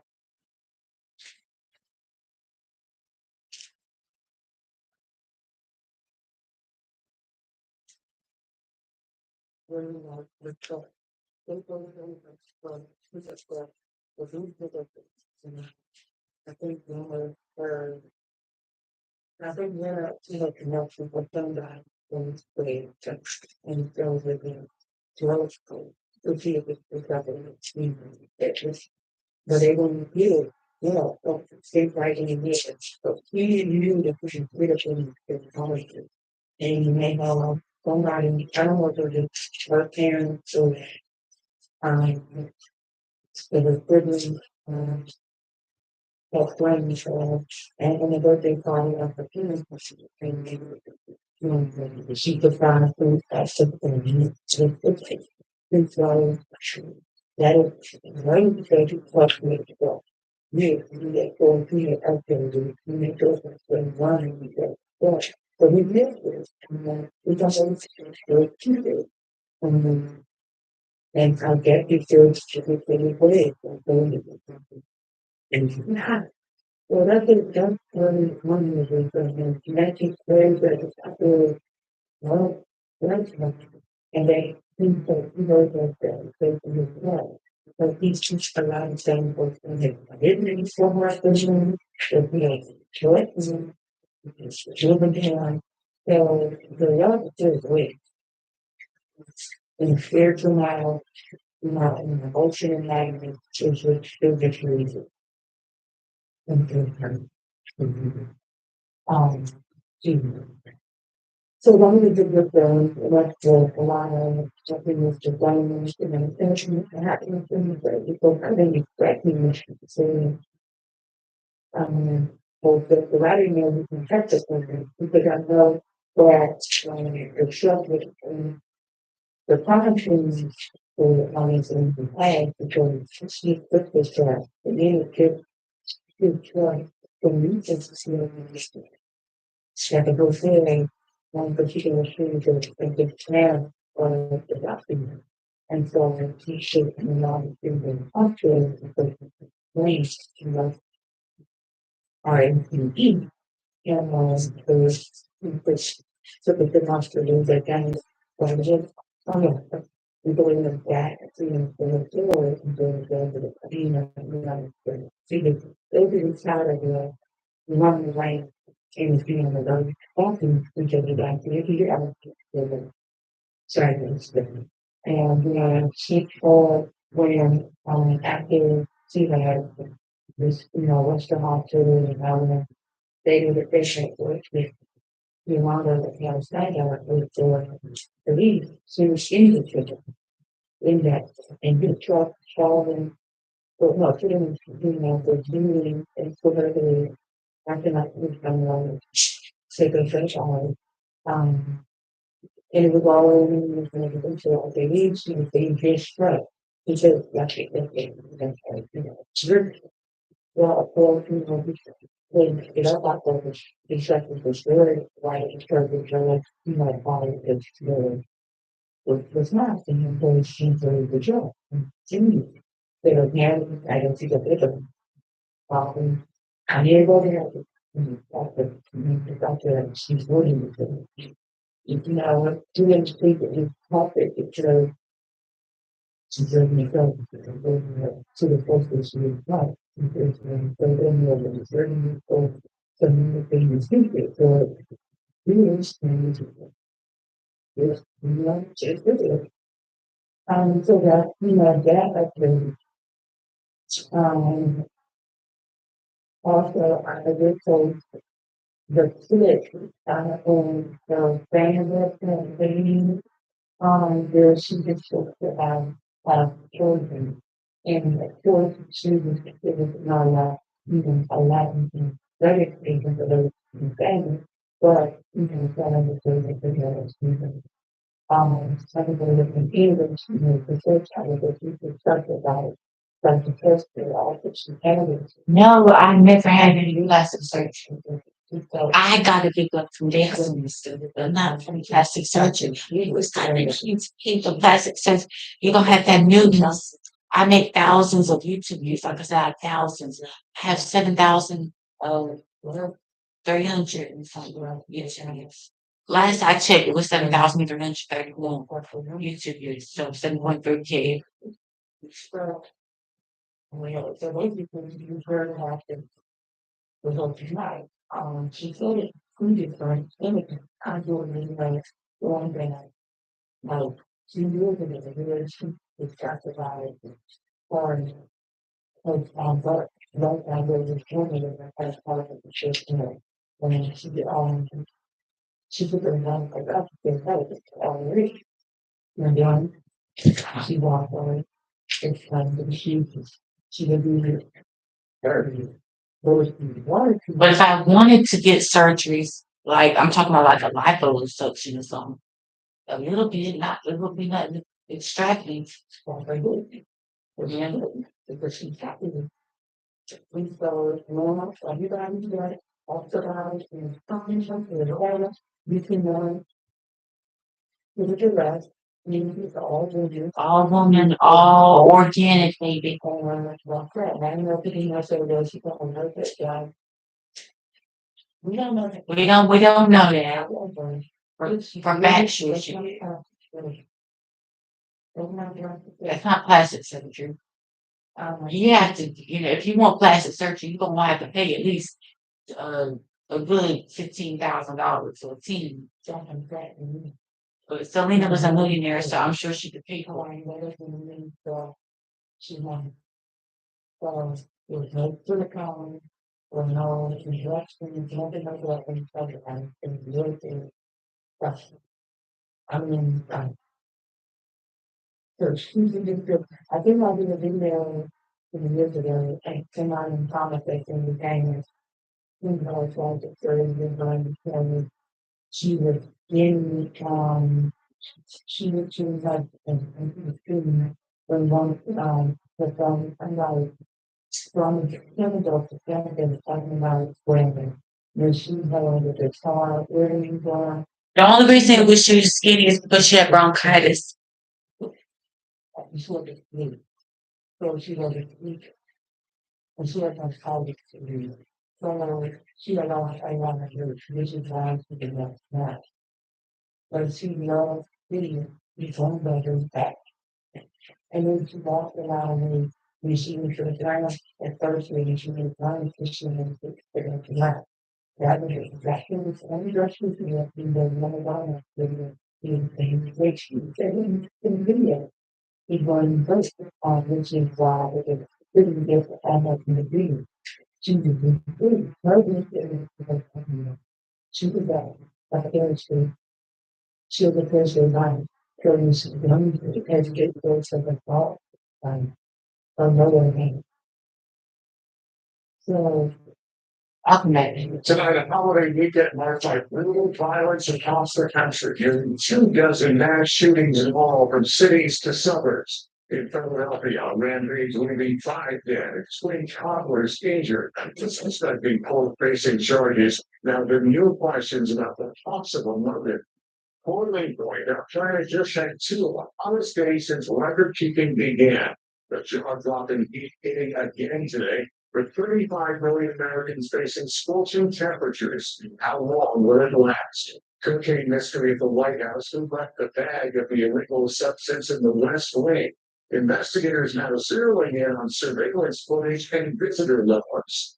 Sierra C, the U.S. Navy steps in when Iranian boats try to seize 2 massive oil tankers. New images of the deadly bus crash in a popular Mexico tourist destination, at least 27 killed. The new details, taking a stand for renters begging for repairs on their homes, and the group now helping many fight back against corporate landlords who they say won't listen, we investigate. A new platform going live tonight to take on Twitter. It flags at the tech titans at billionaires Elon Musk and Mark Zuckerberg battle it out. And the $500 million Powerball jackpot. Millions are watching closely tonight. This is NBC Nightly News with Lester Holt. Good evening and welcome. There was no celebration for too many Americans this 4th of July holiday whose lives were shattered or ended in mass shootings. Yesterday alone saw 5 shootings in which On July 4th, 5 mass shootings. Violence archive, which tracks the awful tally. The July 4th toll includes 9 people killed in the celebration of the nation's capital. The extended holiday weekend has already been an especially violent one. 20 people killed in mass shootings over the holiday. The violence reported across 18 states. Among them, the attacker killed 5 in Monday's wild attack in Philadelphia, carried out by an individual police say was heavily armed and wearing a ballistic vest. It's what we start tonight with George Solis. Tonight, new details emerging as a acute shooter, 40-year-old pin-rate character appeared from the Philadelphia killer. Facing multiple charges, he was arrived at a rampage that can be said killed 5, including 15-year-old Devon Brown. His grandmother, Odessa Brown, heartbroken, saying her grandson is killed while trying to help another gunshot victim.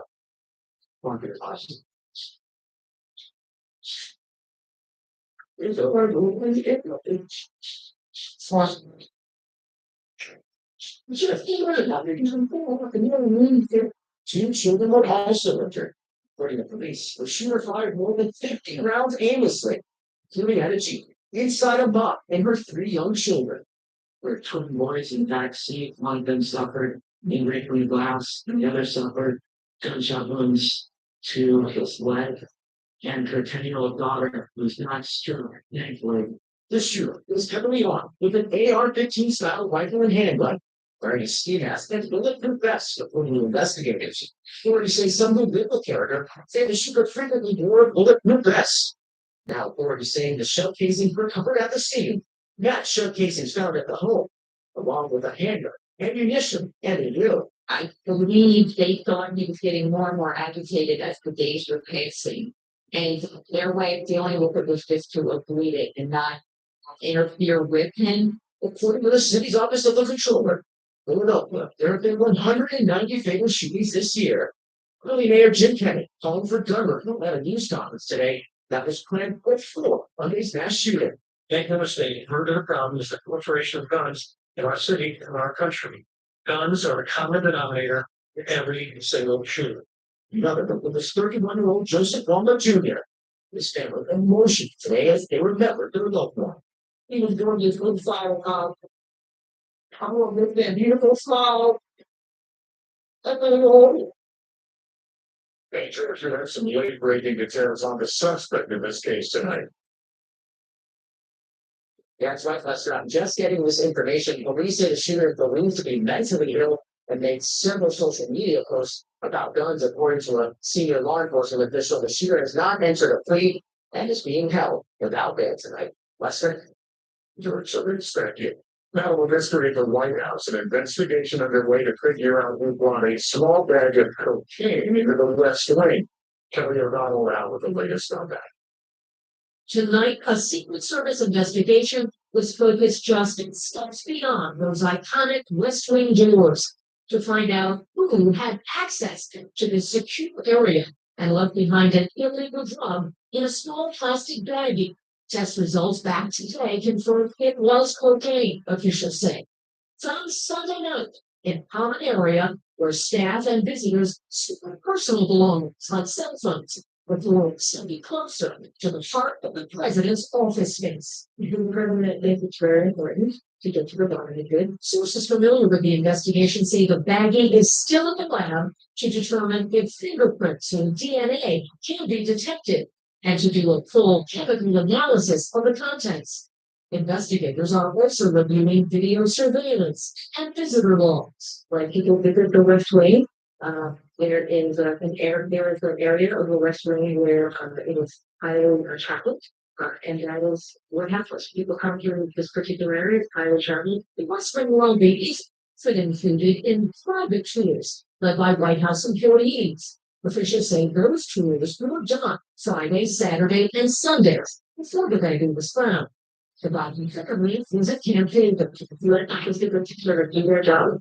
That's under their purview. Officials point out that all White House visitors are screened to detect weapons or dangerous counterfeits that could be used to harm others. Kelly joining me now. Kelly, what are the expectations the Secret Service will be able to find the individual responsible? Well, Lester officials are tamping down expectations unless forensic evidence is found, like DNA. They say they may not be able to solve this because the baggie is so small. Video surveillance may not have captured the incident. That's not it. The last 2 days have been the hottest ever recorded on Earth. Scientists say it's a guided new phase for our planet as cities nationwide hit new highs today. Emily, kind of reports. Tonight, a crippling heat presses on, hitting fires in the western U.S. and baking residents in Northern California in triple-digit temperatures for an 8th day in a row. A lot of Gatorade, water, stay hydrated. Tampa, El Paso, and Portland all threatening record highs today, and a staggering 109 degrees in Tucson. This is part of the comment and we're explaining That sweltering heat isn't unique to the U.S. New highs set in Canada and Peru this week, and Beijing reported 9 straight days of temperatures topping 95 degrees, all teeing up July 4th to have the hottest global average temperature, 62.9 degrees Fahrenheit, since record keeping began, according to preliminary data. Climate scientists blame a dangerous combination of human-caused climate change and the onset of El Nino, a natural warming of the Central Pacific Ocean, typically occurring every 2 to 7 years, that rises into the atmosphere and generally makes the planet hotter. It's in the seven next year will be the building will stay. Gavin Schmidt is a climatologist with NASA. We're pushing ecosystems and our climate into a different place. But it's been for the entirety of human civilization. And that is alone. And while nearly 30 million Americans are facing heat alerts, tonight others are cleaning up from a deluge of wind, hail, and rain that continues to dampen the holiday heat. Denver already surpassing its annual rain total. And the Twin Cities getting heat. Okay, guys, we're seeing plenty of everything on my YouTube channel. If you want to see any type of new information or anything new when it comes to my YouTube channel, just go to AJ Jones or look up President AJ Jones. For some reason, my YouTube channel has not been updated, or the name of my YouTube channel hasn't been updated. It's been updated to AJ Jones 17 because I am 17 years old. I'll be 18 in 11 months. While President Biden and his family were celebrating July 4th on the Truman balcony, behind the scenes, the Secret Service was investigating the shocking discovery of cocaine just steps from the Oval Office. This brought into the White House, and who brought it in? All of those questions still lingering. Here's what we know: the cocaine was found in a small dime-sized bag during a routine sweep in counting used by White House staff and guests to store cell phones. There's a small ball with a heavy where guests are told to meet their cell phones before entering the West Wing tour. But these photos are not inside the West Wing. A field test by the DC Fire Department confirmed it was cocaine. The search for the culprit was the main focus of today's White House press briefing. The president was very certain to provide the face the Secret Service, which is under their purview, was looking into it. Washington Post White House correspondent.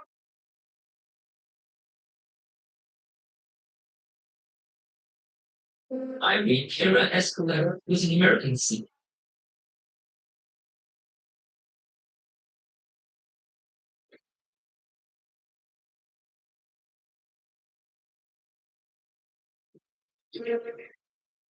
Iconic singer Maria Callas, known as the original opera diva, sadly passed away in the late 70s. But fast forward 40 years, thanks to hologram technology, she'll be taken to the stage and performing with a live orchestra in front of 2,000 fans. In a break in rehearsal,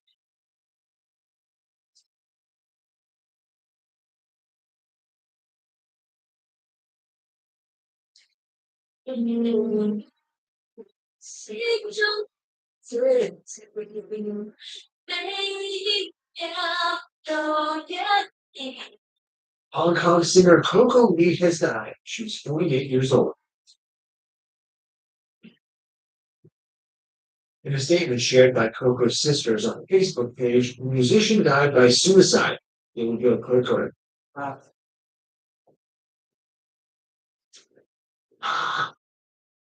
It would be the last performance of her life. We are learning more about the final moments of Whitney Houston's life. 10 years later, we're still grappling with the loss of one of our greatest stars. Tragic circumstances of her final day. Here's the timeline. Wednesday, February 8th. Whitney was spotted leaving her doctor's office in Beverly Hills. She was treated for a sore throat. Whitney headed back to her suite here at the Beverly Hilton Hotel. She was in town for the Grammy Awards. Later that day, witnesses said she was acting strangely and wandering aimlessly in the lobby. They said that she looked disheveled, smelled of alcohol and cigarettes, and her clothes were mismatched. Thursday, February 9th, Whitney crashed a TV interview with her mentor, Clive Davis, and singers Brandy and Monica. Her hair was dripping wet. Later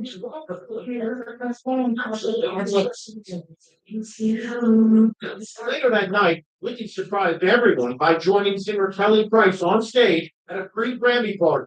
No one could have imagined the end was near. The final images of her were taken as she left the party. Hair messy, her face sweating. Saturday, February 11th. In the morning, Whitney spoke to her cousin, Dionne Warwick, on the phone. She was so up and ready and iconic. That's been right. ABC Cecilia Zola, who joins us live from the Beverly Hilton Hotel in Los Angeles. Cecilia?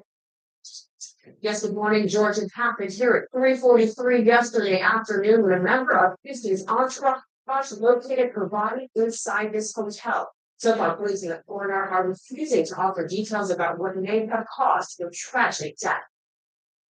Exactly what happened Inside the the iconic iconic Beverly Hotel mystery. Paramedics raced to the fourth floor and found a lifeless Whitney Houston inside her hotel room bathtub. They tried in vain to resuscitate her with CPR. At 3:55 p.m. this afternoon, Whitney Houston was pronounced dead at Beverly Hilton Hotel. The scene inside her room was chaotic.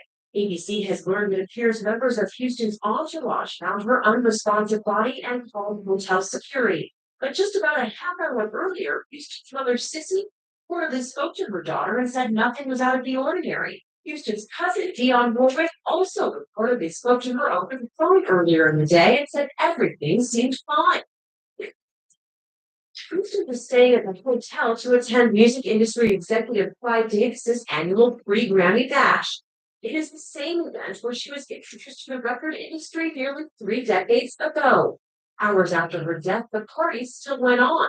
The scene was surreal. The Beverly Hills Crime Lab trucked outside. Paparazzi camped out waiting for Houston's body to emerge. Inside, a star-studded lineup of speeches and songs. Her final days were marked by questions about her sobriety.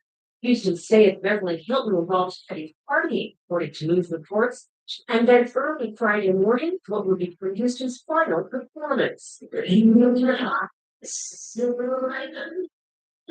She said it's wet. Family nominee Chloe Price left party at a Hollywood nightclub.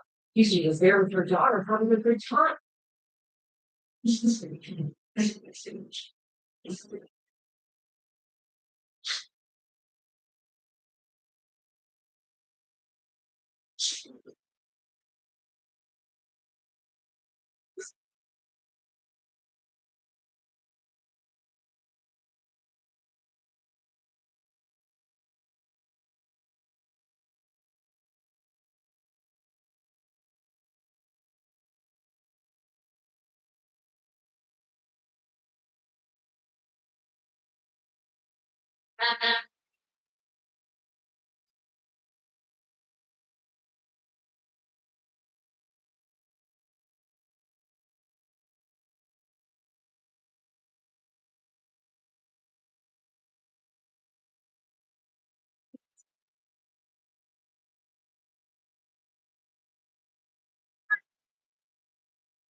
Yes.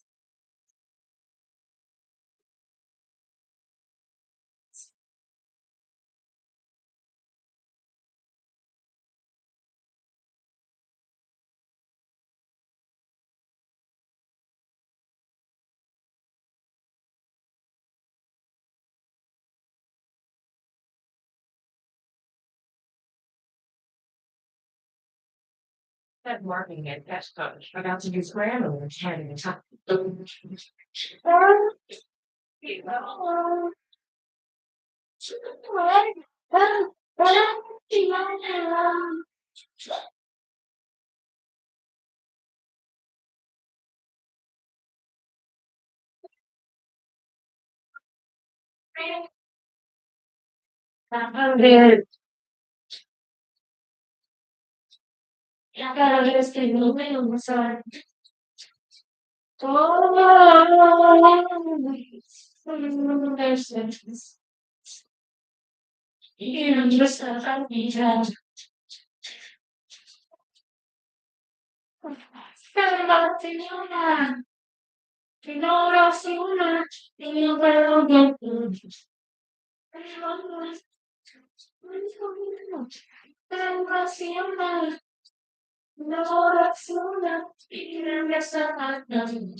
Even this stuff I be done, I feel as hard.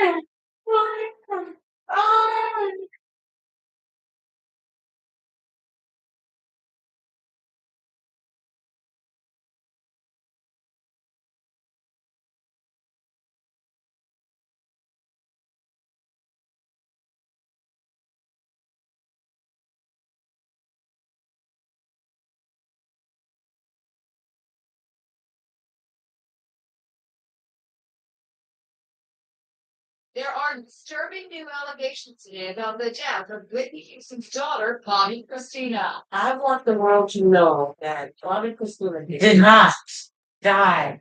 died In the back. in the back. That's not what killed Bobby Christina. What killed Bobby Christina? Bobby Christina was stopped. Leolah Brown says new evidence suggests her niece was beaten before she was found in her bathtub. Somebody wanted her dead. The autopsy report shows 22-year-old Bobby Christina was under Her cause of death was lobar pneumonia due to hypo, hypo, hypoxic, uh, asemic and delayed effects due to immersion of base in water and complicating mixed drug intoxication. She only weighed 93 pounds.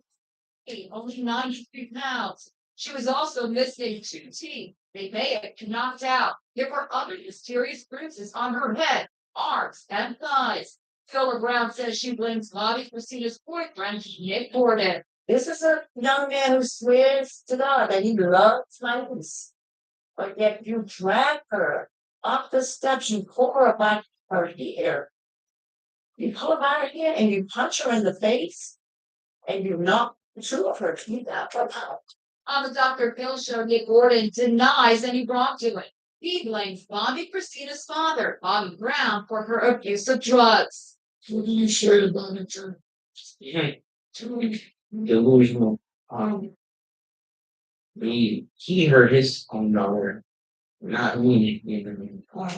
That was the one there for her while she was going through everything dealing with him not being there. I was trying to be there for her. But Leolah Brown, Bobby's sister, is firing back on Inside Edition. He is a monster. Nick Gordon is a monster. He is a monster. But he can do this to Chrissy. Somebody that did nothing but love him. That's evil. You see, and another bombshell. Does Whitney Houston have a secret daughter? Yes, they mean so. I'll quit claiming she's what was Houston's daughter. According to Leolah, the woman claims Whitney became pregnant with her as a teenager in high school and gave her up. I'm going to try to help her as much as I can. Because if this is true, I want to help her. If it's true, that I don't want her. We need not here. Slowly shocked the shades. It has just begun. It happened at the funeral for Whitney, Houston's only daughter, Bobby Christina Brown, affectionately called Lucy by her family. And this is her aunt, marching right over to reporters. What followed was a verbal tirade that was, in a word, jaw-dropping. I have to be sure I have evidence. It's not over. It's It's not not over. over. I'll report it. And I'll be speaking out. But that was all she had to say until now. In this incident, she speaks of Leolah Brown, the older sister of Whitney's ex-husband, Sina Bobby Brown, is revealing what led to her outburst. Tracy was surrounded by people that cared nothing, nothing, nothing for They didn't care about her or about me. just like they care about her. It was widely reported that Leolah was thrown out in service after she launched a verbal attack at Houston, Whitney's sister-in-law, who planned the funeral. There were these reports that the parents That's not true. knew out of church. Are those reports true? What happened? I got him. And I saw her making her way to speak. I looked at her and I said, you know you're wrong for this. We will hunt your ass. Don't look at you. Period. One like that you could say that her funeral was all messed up. it's just not right. So there we go. But she has a lot of methods. None of them were on the program in progress. But I walked out to work because I could have sat there. After the funeral, friends and family members took the party bus to Cadmus's home outside of the panel. They chanted Bobby Christina's name when they arrived for what was a sweet 16 party. Something Pat Newsom planned because Bobby Christina never had a sweet 16 of her own. Don't you think it's Crazy. You're crazy. crazy? That is the most At this time. Why? I mean, you want to do a 16, sweet 16? It doesn't make sense to me. You know, the precious life to me. You have a big tour us. I was from the house. Everybody okay? Bobby Christina was on life support. The nation wondered what was going on. You walk into her hospital. I look for her face. And she was just like me. She was breathing for her. And she was just like, helpless. I walked in the shop like, what happened? Then came published reports that an unidentified family member had taken a photo of the body of Christina as she lay dying and sold it to the Traveler magazine. Did you take that photo? No. Like the rest of us, Leolah Brown can't get over how Whitney used his life into such an end. Now Whitney's only child is gone too.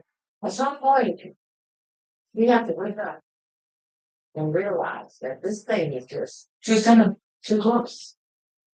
She's in the mother. Open that.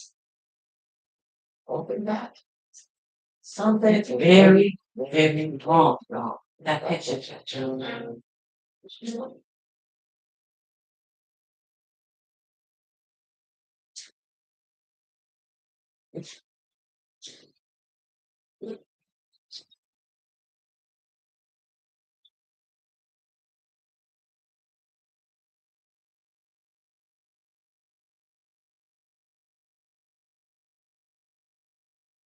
It's that huge Louisiana, sleepy southern city with a charming old state capital that looks like a castle. Have a go. And around here, the always friendly Chiquita was the queen of the workhouse.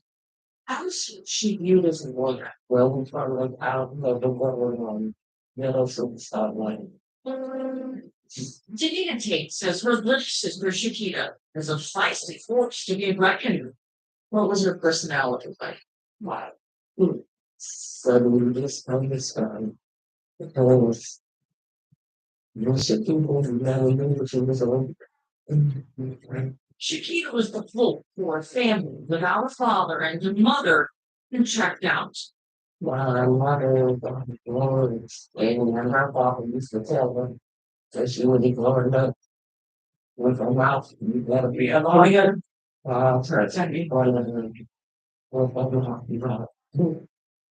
Attorney it was, and with her good grades, she was accepted to the prestigious Southern University Law School in Baton Rouge. Was that an easy thing for her to achieve? Like, how hard is it for her? Do you ever believe that she passed the bar first thing? Shakira loved it so much she came to tax school take justice on her back. And no one admired Shakita's legal skills more than her chief adversary, first assistant district attorney, Brent Burns. And she looked at this building, it's like she owned it.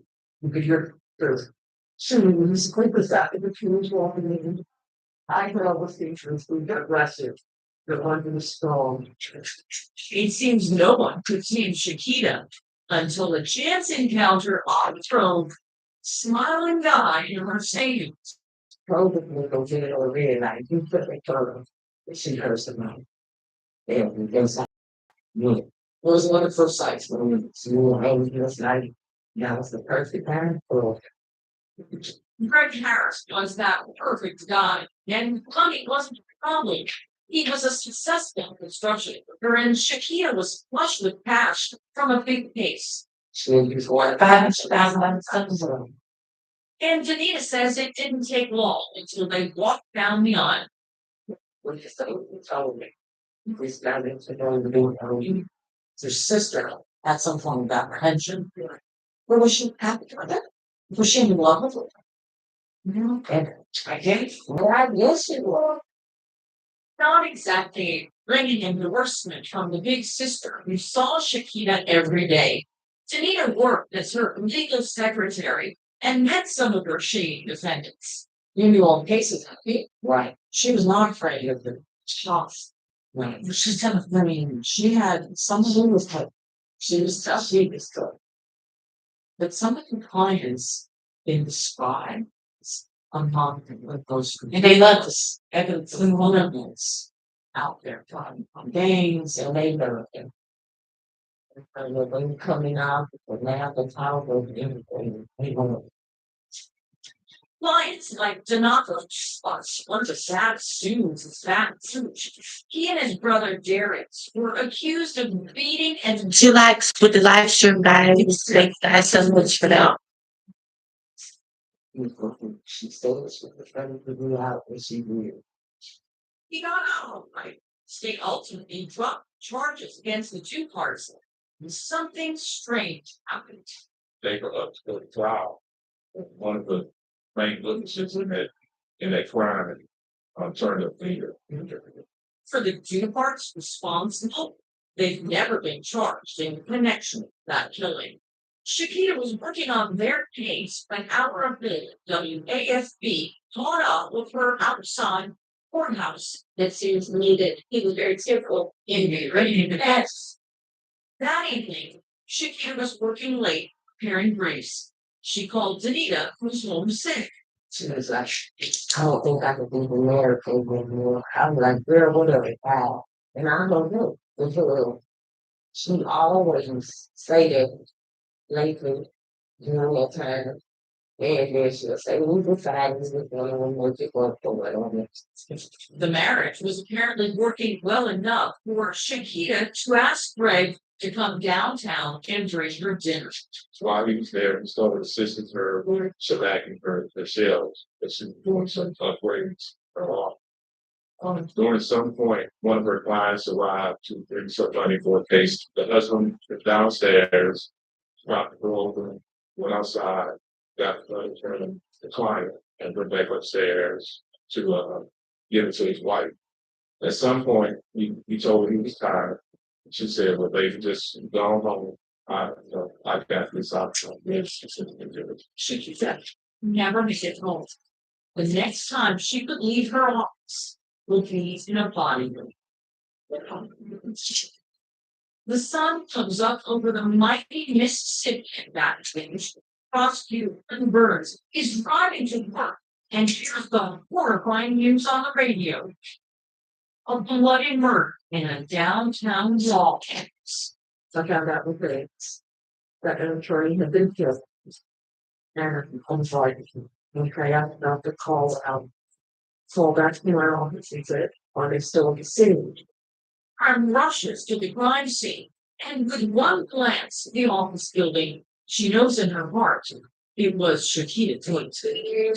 And I remember putting burning for them, like the left shoes, loving up to the left there, and to stand over them, and to look at this fellow attorney, number call, children going office. That is just like to God, you know, certain states, you know, normal face falling out of me. It just made you in a way. No, I still with strong, and I remember I used to keep it. I would make it strong for me. I would do everything prepared to this way. The crime scene was so bloody we can't show it all. The stabbing injuries to Shakita were brutal. Blood smeared on the wall and soaking the carpet.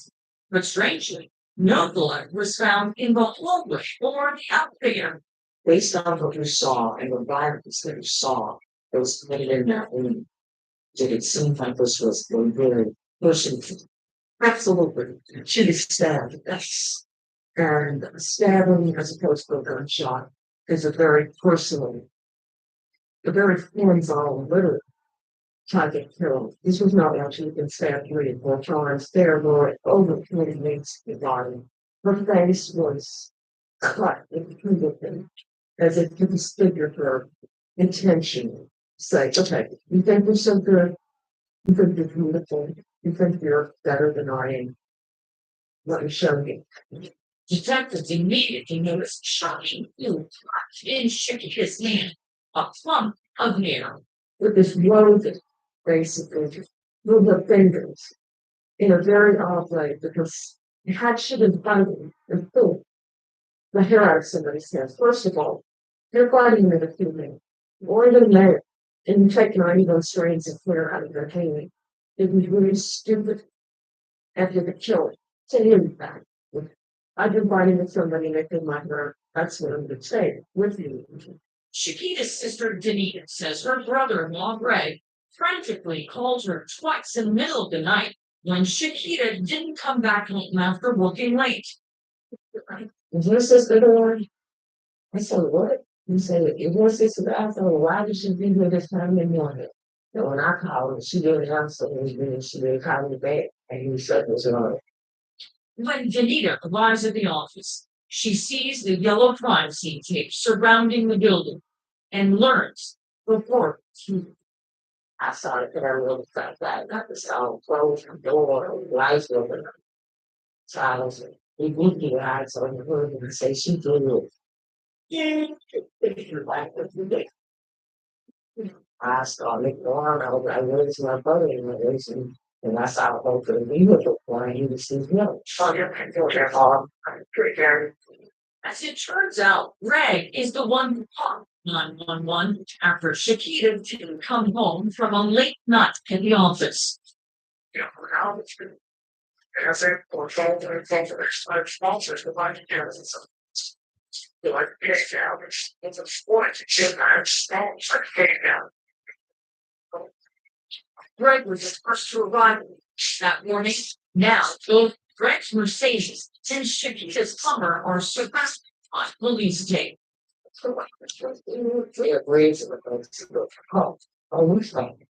Not surprisingly, that Rouge detective, Elvin Houghton Jr., is now talking to him. Do you recall what the state of mind was? Yeah, at that time he was pretty upset. He was yelling back and forth at the uniform patrolman that was there. And so was he acting like the husband of someone who's just been someone murdered? He appears to be upset. And I guess I felt the was kind of overboard. Detectives always meet the husband first, take Greg to the station. For nearly 2 hours, he sits in the interrogation room alone with his thoughts. Camera records him looking very distraught and speaks to a friend on the cell phone. Meantime, at the crime scene, investigators discover some key clues. Chiquita still had on very beautifully, wearing the police livery. She had a brand new on. She had a pair of Hoyer's watch, diamond stud earrings. And if this were any kind of robbery or burglary gone bad, I would expect someone just to grab those things. Obviously, money was not in their condition. Her car keys were still there. There was no rifling with personal crimes. Her purse was still there. Her wallet was taken. That was the only thing that was missing. A Gucci wallet.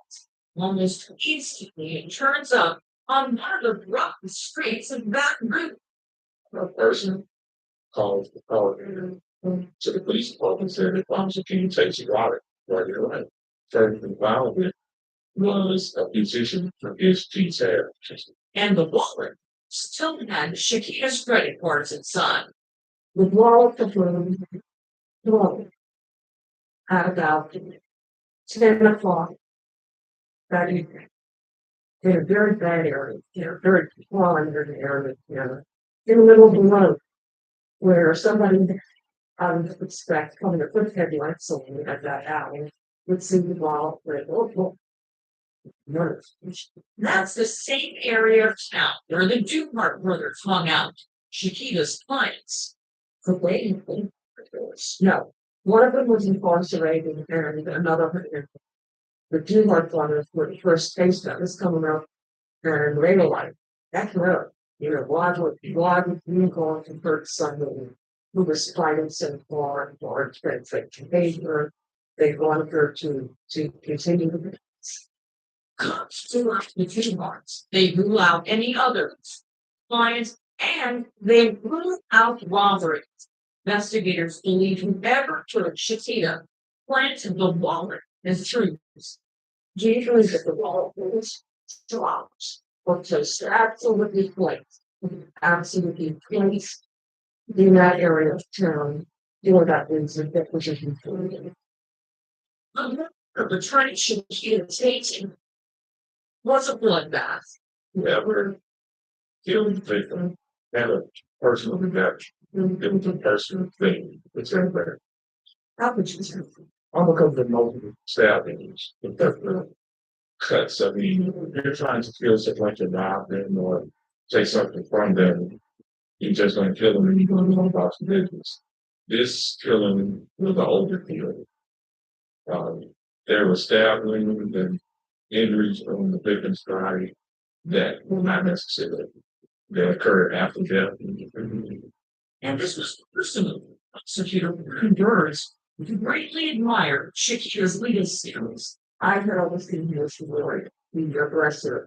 You're verbally strong. You're she the phone. Where she just did that.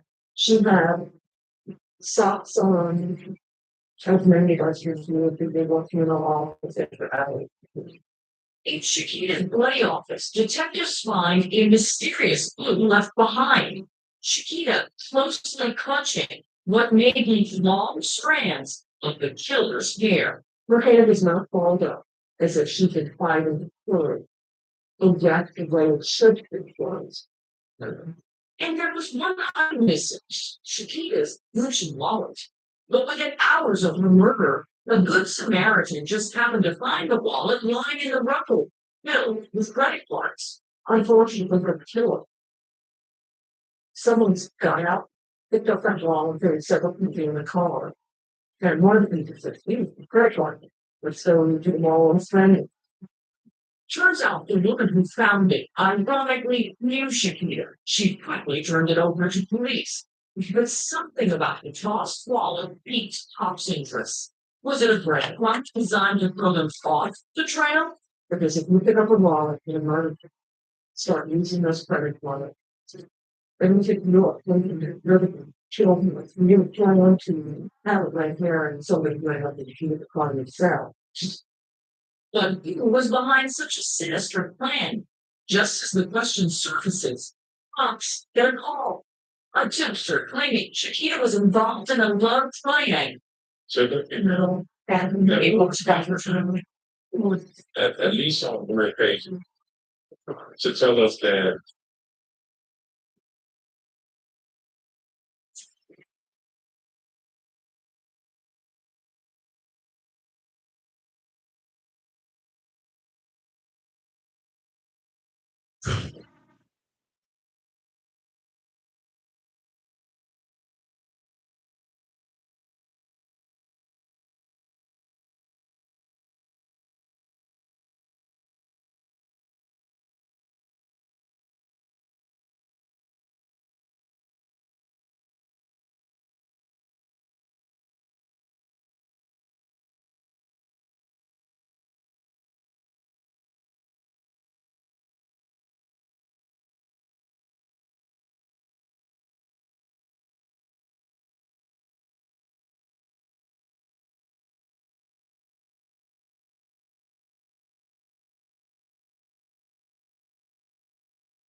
Its first stop on Beyonce World Tour was canceled.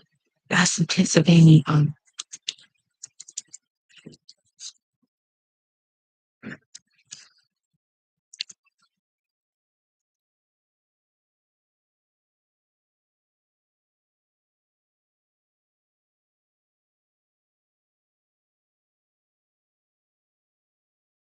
It's not ice.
Thank y'all for the 2 likes. I'm going to end the live stream in 28 minutes.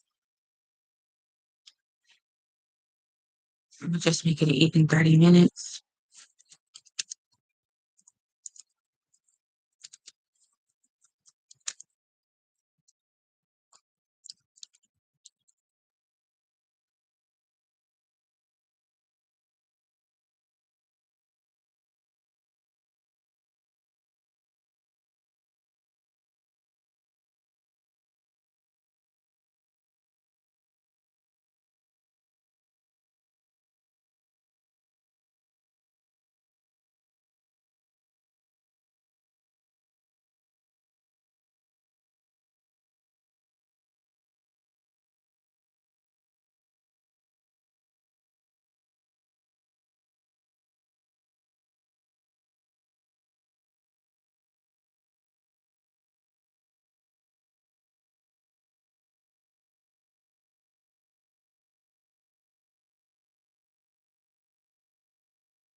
Yeah, she made a difference in this world. I really love having depression, listening to some punk ass kids changing the world.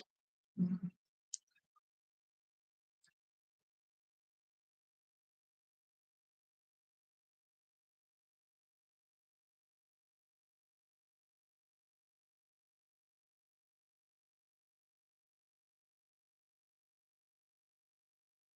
I cried just because of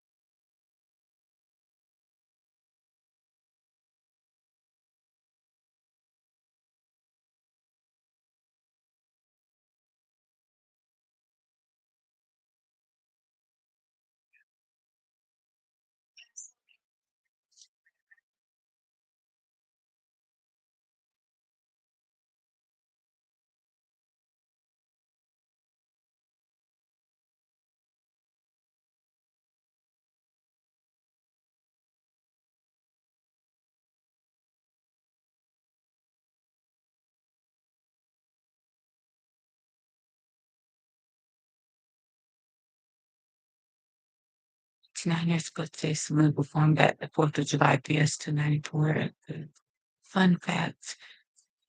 Selena was excited to use her new microphone that she had got using it the day before on July 3rd, 1994. Yes, she had a similar one that looked exactly like the same one she had at the gold strip she used for the Houston Astrodome in 94. That was all found on Facebook. Oh, okay.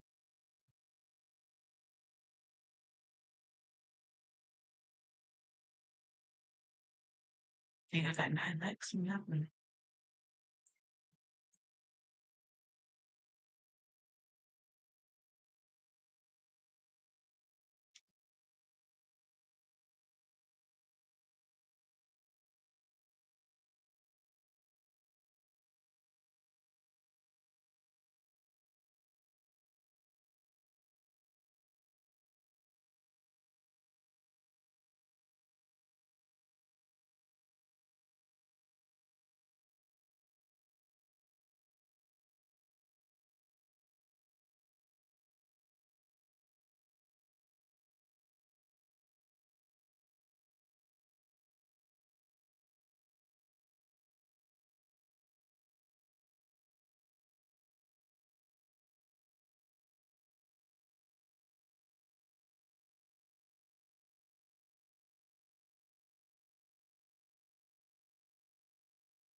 Life and Death, Selena introduced millions of Americans to Taylor music. She put some Texas on the musical map. I look up to her so much, not just because she was a good singer, but who she was as a person. She's one of a kind and she was beautiful in and out. And like I said, I'm like that as well. But Selena was just, gosh, just so good. I'm like that too. I don't like hurting people or I don't like, you know, making enemies, or I guess she didn't. She was trying to please people or be humble, and then in the end she would get hurt, which I wish she would have realized. I wish she realized it so late that okay.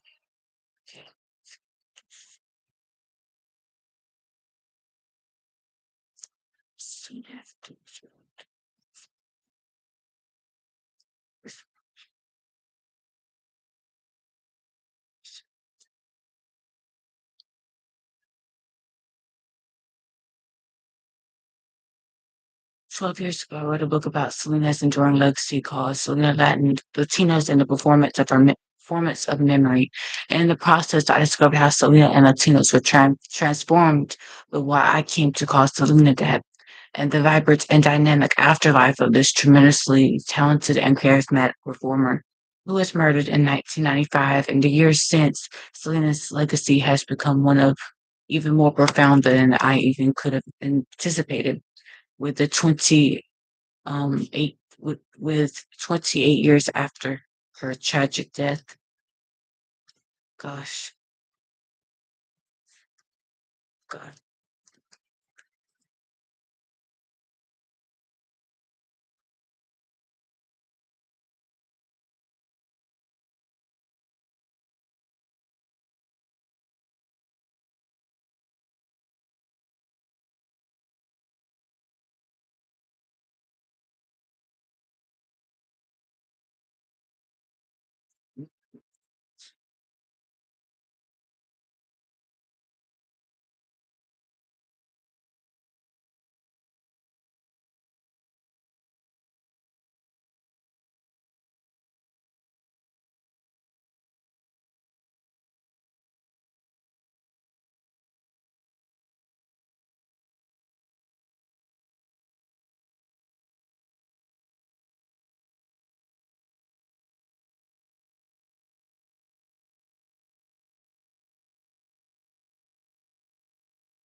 Fortune teller told me that when I was 20 years old, that falling in love with Selena would end, me losing the weight losing her the way I did, but I still married her. So for as long as I lived the day, Selena died March 31st, 1995. Will always be a painful day, but with all of your getting the heartbeat for Selena. Selena, I'm still dreaming of you. Chris Perez to Selena with love. Okay, got that there.